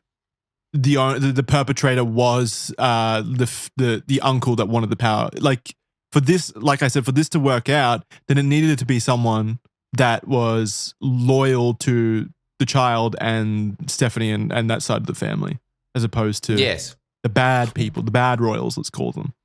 So, well, also, hang on, just one more thing on this. In the Josef Fritzl case, the children in the basement thing, you know what else they found? What? They found it very difficult, apparently, to distinguish between what was reality and what was fake. As in, when they were watching TV, you could tell that it's like a news bulletin. And you could tell that this is based off of reality, this is a TV show. Because they just had no concept of the outside world at all, it was very difficult for them to figure out what was a lie and what was true, which also could go into the thing of the fact that he's just endlessly lying. Yeah, because he couldn't, once he was out, he couldn't determine what was reality and what wasn't. Maybe. Wow, that's actually very interesting. Yeah, I could see how that could play in potentially to someone's main personality trait kind of encapsulating needing to lie because it's fundamentally rooted in how they perceive reality. Yeah, that's interesting. I would definitely have to take a look into that and see if there's other cases of precedents there, but I could see it. I can definitely see like the argument for this particular case because again, like you said, there is precedence for this. There has been situations that have happened and occurred like this. It's not totally out of the realm of, reality. So, but what about the second half of the story where he is routinely assassinated or frequently assassinated? What would be the purpose of that? Killing him, assassinating himself? Well, or the other people just saying. I'm "No, we're gonna asking what's more assassinate you." believable to you: someone else assassinating him, or him assassinating himself? And if someone is assassinating him, someone else is assassinating him, then what is the purpose for that? Well, obviously, the purpose if somebody else is assassinating him is, what if he does remember something? What if he does? What if he? But he did said that the overhear person who something? tried to assassinate him was the original jailer, who, Yeah. as we've just determined, would have had to have been. Well, I mean, you've done things like that in your life where you thought, problem solved. Oh, crap, actually, that made it way worse. And then you tried to, like, that's... No. He's housed him, he's fed him, he's looked after him as best as he can for 16 years. And then he has released him out into the wild. And then he's like, oh, shit, I got to kill him now. Like, why? We've just determined that person in that case had to be, if the whole royal family plot thread is true, then that person had to have been on the side of Kaspar Hauser. Why would that person then choose to kill him? Yeah, maybe just because he thought that he was going to get incriminated afterwards. That's what I'm thinking. So maybe it was some guy that was paid to look after him.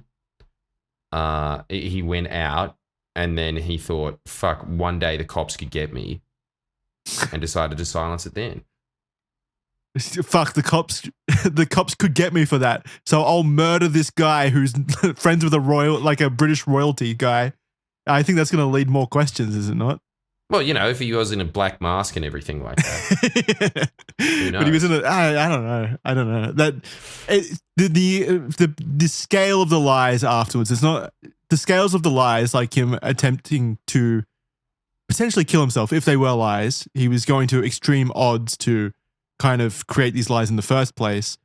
They don't seem to me like someone who's trying to discern between reality and fiction. Like in the case of that Austrian story you're telling, it seems more like a manipulative form of lying than it is trying to make sense of things, lying. Yes, that's true.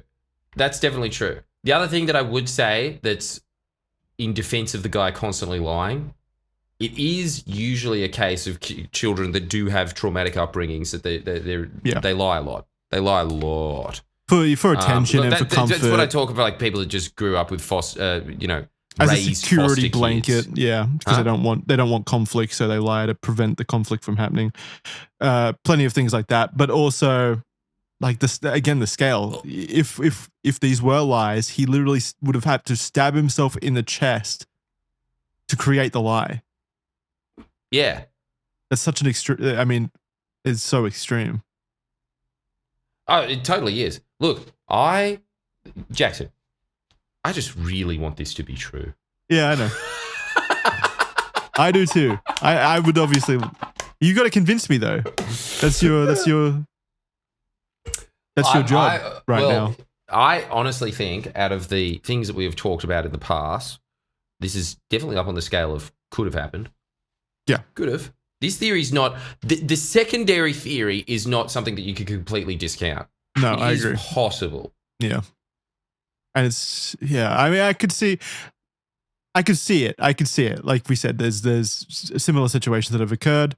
It's not like he didn't claim to have fought vampires or anything insane, like out of left field kind of stuff where you can be like, well, clearly he's lying. So yeah, I mean, it's not impossible. Kira, what do you think? Oh, I don't know. Come on, give us something. Nothing. It's hard, I know, but come on. Just what do you reckon about the secondary theory? Please, come on, give me something, okay. Anything. I really enjoyed researching this secondary theory. I thought it was very interesting. I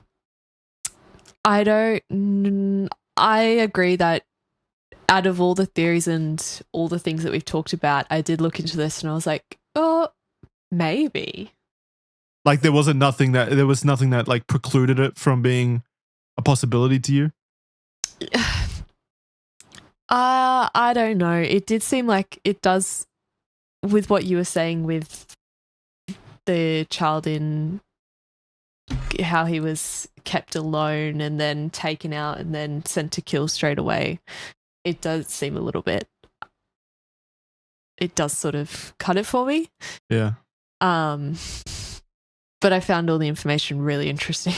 Yeah, of course. So, but the idea that someone had held this guy, Kaspar Hauser, in a house for 16 years, and then when he was released, immediately came after his head.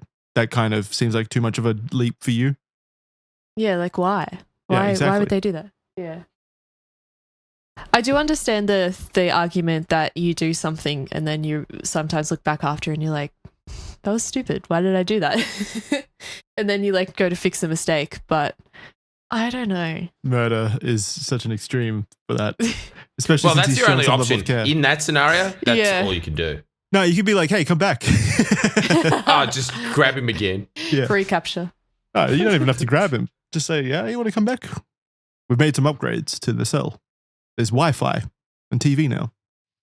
So there was also his dreams of castles. Wait, did I read all this? Yeah. No. There was also his dreams of castles, swords, dressed up men and women. Even when he could not talk, he was said to have been having these elaborate dreams that could have come from when he was a baby in those pre-imprisoned years. It's hard to believe he imagined these when, as he was alone in a cell, he hadn't, to his knowledge, seen these things before.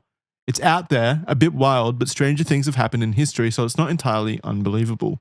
That was until it was debunked in recent years anyway. Well, there you go, Jordan. It's being debunked. I lulled him into a false sense of security. Read another paragraph? What the hell? What was the point of the last 20 minutes? There's no need. I needed to lull you into a false sense of security first. Okay, so you deliberately did that. I may have deliberately done that. I deliberately do a lot of things. Descendant of the man in the black mask. Yeah, I'm a member of the royal family from 200 years ago. So DNA testing, our good friend DNA testing has been attempted on hair and blood samples from the house's clothing, but it hasn't obtained any solid results as DNA testing just wasn't good enough at the time. Until now, the improved sensitivities of the techniques enabled scientists to analyze the DNA from hair strands and look at mitochondrial DNA to see, and now prove that Hauser's mtDNA, mitochondrial DNA, did not match any member of the House of Baden. And then there's a quote here from Professor Turi King on putting to bed this particular theory. So, quote, after death, our DNA degrades into shorter and shorter fragments until there is nothing left to sequence. The DNA analysis methods available in the 1990s and early 2000s worked well with long DNA fragments, but didn't give consistent results when they did DNA analysis of the various items from Hauser. It's really exciting that we have been able to use the latest methods to finally answer the question and rule out the Prince theory. So there you go. That is, unfortunately, all of the information we have on the life and history of Kaspar Hauser. Most people believe one of these two theories, the tale of a boy who was swapped in a political game who was then assassinated to keep the royal family from losing power, or the tale of a boy who cried wolf until he was backed into the corner by his own lies. It's an interesting case and one where speculation and conjecture is ripe. One thing is for sure, though, Jordan was wrong. And Kaspar Hauser lived an incredibly interesting but short-lived life, and he will remain, for now, as an incredibly intriguing mystery that has puzzled many for centuries. I guess crying wolf until you kill yourself is interesting in itself.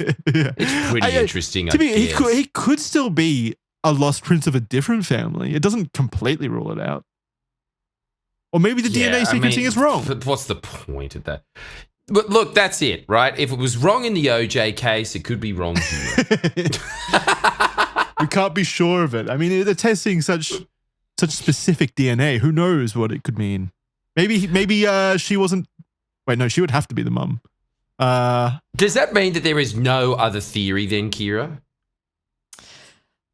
Not really, no. We solved it. We did it. That's it. Holy hell. So it's just he was lying. Well, there goes, like we touched on, onto the theory that he was lying, that he may have suffered from some sort of mental or neurological disorder. But we can't really be sure of anything now. It's too long gone. Yeah. And it is a mystery in the sense that, well, who did give birth to him then? Yeah, there's still that mystery. Where did he come from? I got to imagine that he was just a destitute vagrant that decided, hey, I may as well try my hand at lying and seeing where it gets me. It seems like maybe he wanted to be... He lied. He tried to lie to become a cavalryman because maybe it paid well at the time. I assume it would. And that's why he chose to do that at 16 to escape the streets. But then the lie snowballed and he was rubbing shoulders with Lord Stanhope and all of those, the aristocracy, and making enough money to like live comfortably. So yeah, and then eventually though his lies caught up to him, and he felt so scared of losing everything that he desperately went higher and higher with the lies, and eventually succumbed to them by killing himself, basically by trying to make it look like he was being assassinated to like breathe life into them. That's my most believable, but still, we don't know. We don't know who his parents were. We don't know where he came from or why. We still don't know that. And we won't for a long time, if ever. So that's why it's ripe for conjecture. No, I'll tell you something else as well. This is another mystery that's just been unfurled. Do you think that he is a descendant of the fat kid from 2.5 Men? Look at that man's face. It's pretty on point. What's that guy from Austria or Germany or something? 2.5. He does look like him. Don't you think? Yeah, I see. Come on. No one's talking about it. 2.5 Men. No one's talking about it. 2.5 Men actors. Let's find out if he's from like Europe to some degree. What even is that guy's life now? What does he do? Nothing. Angus T. Jones. No, maybe he's child star. He had his moment.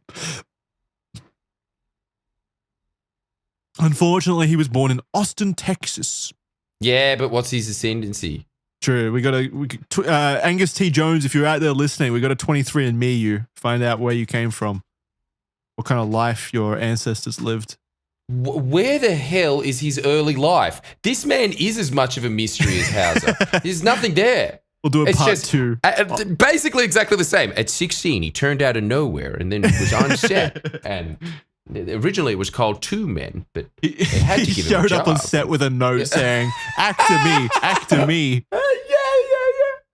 Yeah. Charlie Sheen's son or hang me.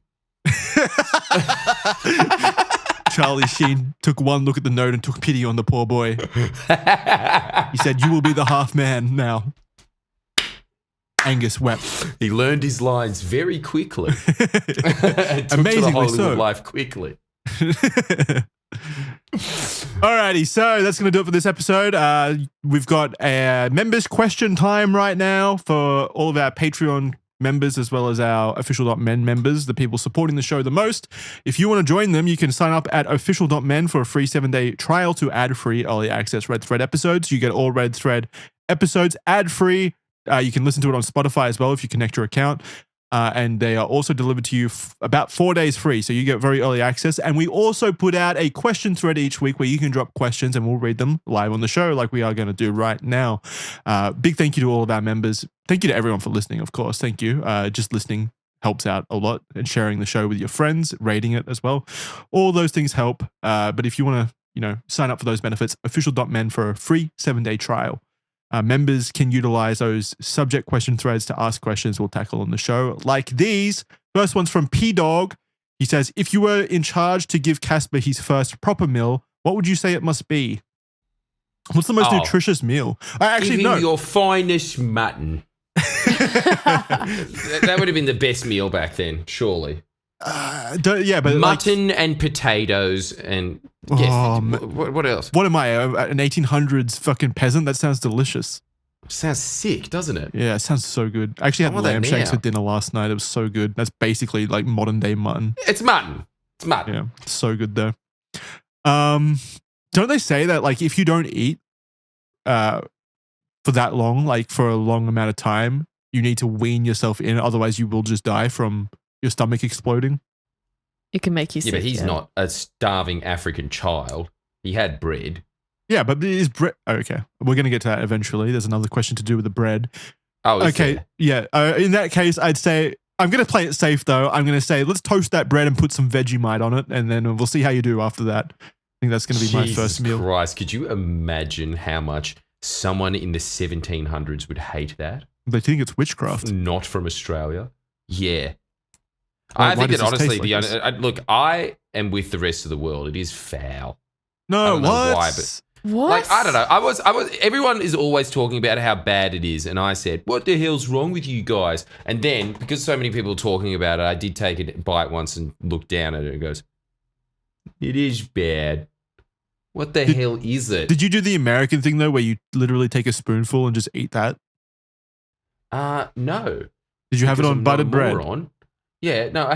Yes, I had it on buttered bread. Did you overdo it? You're not meant to put a lot on. Dude, I'm not this boy that grew up in the box. I understand how it works. Apparently you are. You just said that like you just took a bite of Vegemite like within the last recent history. That's crazy to me. All right, okay. You can try and nitpick sentences and blow them out. Like you may as well have been raised in the box. Who doesn't wake up every morning in Australia growing up, have like, 2 bricks of Wheat Bix and some toasted Vegemite bread? What did you eat when you were growing up? God damn, man. Where you live is a double dose of Australia. Just factually. The fact that you're having Wheat Bix and Vegemite for breakfast, so you can't get any more Aussie than that. So good. Kira, did you have that for breakfast? That's really Australian. That's Is it? No, I didn't. Aussie. Well, it's just one or the other is Aussie enough.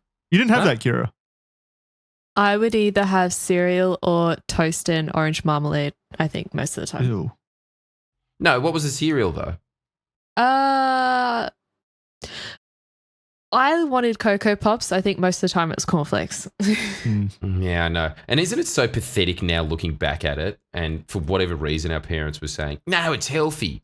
Cornflakes. Cornflakes. You may as well have given us Cocoa Pops. Yeah. In fact, I bet you those quote-unquote 5 essential vitamins and minerals that they kept advertising in Cocoa Pops were there and it was healthier.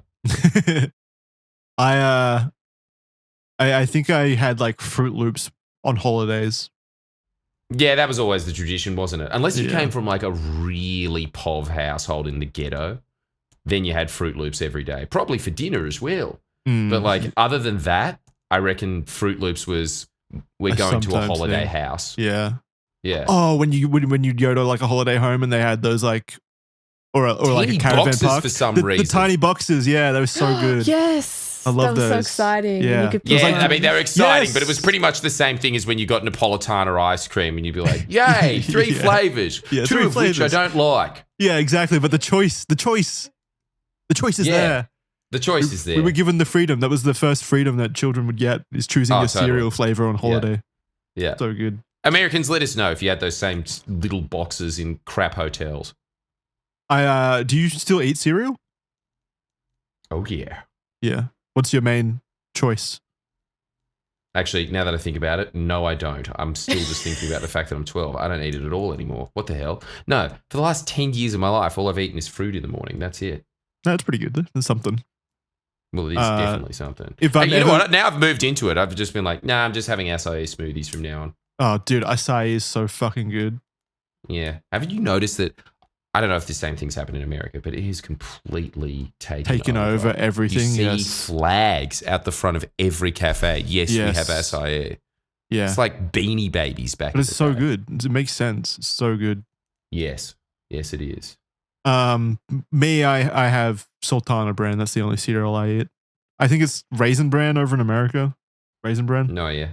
Yeah. Good stuff. All right. Oh yeah. So so you said mead for him, Kira. Do you have any? What would you give him for his first meal? Something like oatmeal. Oh, that's nice. Gentle on the stomach. Yeah, oatmeal's good. All right. The boy asks, "How will Jackson fit in Epstein into this intro? I can't see how he'd do it." And here's the dramatic plot twist for this episode. I did include Epstein into the intro. No. If you scroll up right now. Okay. All right. And we're putting this on screen right now. You guys all thought that I didn't put Epstein in the intro, huh? Yeah, I didn't. Yeah.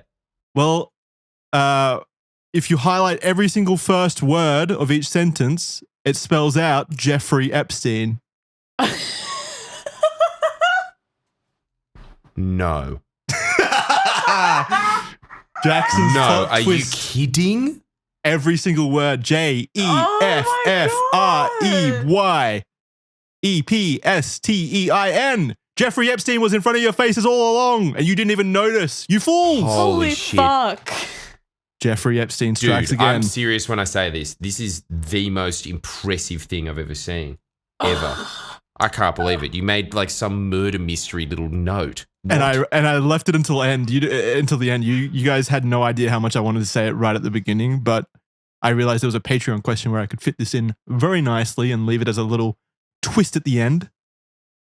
Oh my god. Oh my god! I could see you highlighting Jackson, things. you know what? Yeah. I've know what you got to were say, right up until this point, no offense, but I thought that you were somewhat of a slow-witted man. But now, the proof is in the pudding. Holy hell! but now I'm a slow-witted man who knows how to structure sentences. I want to see. Yeah, you did that. Did anyone? I wanted to know if anyone noticed that before the episode, like at the start of the episode when I read it. Anyone says they're as much of a liar as Hauser is. There's no way anyone saw that coming. That will go down as the greatest plot twist I think That we'll was ever have. incredible. Oh my god! Yeah, so impressed. So impressed. All right, next one comes from Annika Gillette. Do you think that Kaspar was most likely just a person that was just faking this for attention? There wasn't a lot to do back then. Yeah, that's either attention, maybe not attention, but to get somewhere. I think he had like a real, he wanted support. He wanted to get off the street. So maybe not attention, but I think that he was doing it in a way to get himself a job, at least like a weird job interview. Yeah. So that's what my theory is. You guys want to add anything to that? Maybe I just think, the same thing. Well, he did say that he did like the attention. He likes that. But I suppose, once he was in the look, comfortable anybody place. that is getting venerated and held up likes it. Yeah. Yeah, true. All right, last question. Is Semperfi EDC guy, is surviving off bread and water for years truly feasible? So I looked this up, and in 1970, psychiatrist Carl Leonhard said that if he had been living since childhood under the conditions he described, he would not have developed beyond the condition of an idiot. Indeed, he would not have remained alive long. His tale is so full of absurdities that it is astonishing that it was ever believed and is even today still believed by many people, end quote. So that was a scientist in the 70s who said that. And he also, I also looked up particularly about the bread. So the vitamin deficiencies from only eating water and bread would have been astronomical. There was a boy who recently went blind and partially deaf from only eating a restricted diet of potato chips and fries, for example. So like, even if it didn't kill him, he should have experienced like irreparable damage if this was true. Whereas it didn't seem like he did. Like he seemed to have been intellectually held back, but not in a way like he was blind or anything. In fact, he was said to have good senses, if anything. So that seems like a bit of an odd... Well, okay, that's the weird thing then. Yeah. That in itself is strange. Why does he have the good senses? Yeah, maybe we should... does that speak for a diet of only bread and water being potentially good for people? No. Yeah, no. Which means that it was probably a lie. Case closed. All right, we're ending it. We should have ended it on the Epstein twist, honestly. Yeah, no, that was the hype. We're ending it there. Petering out about like, oh yeah, bread for 16 years. Yeah, I could do that. Yeah. That's going to do it for this episode of Red Thread. Thank you very much. Official.men, 7-day free trial. If you want to go help us out, that really does mean the world. Otherwise, you can just share it with friends. That's the best way to help out. Really appreciate it. Jordan's selling tickets. Probably you can go check him out as well as his channels and stuff. Go do it because he's a good man, funny guy, makes good videos. Go check him out. Other than that, we'll see you next time. Bye, guys. Bye, guys. Oh yeah, our bad movie stuff is also on the official .med stuff, so you can check that out too. All right, bye.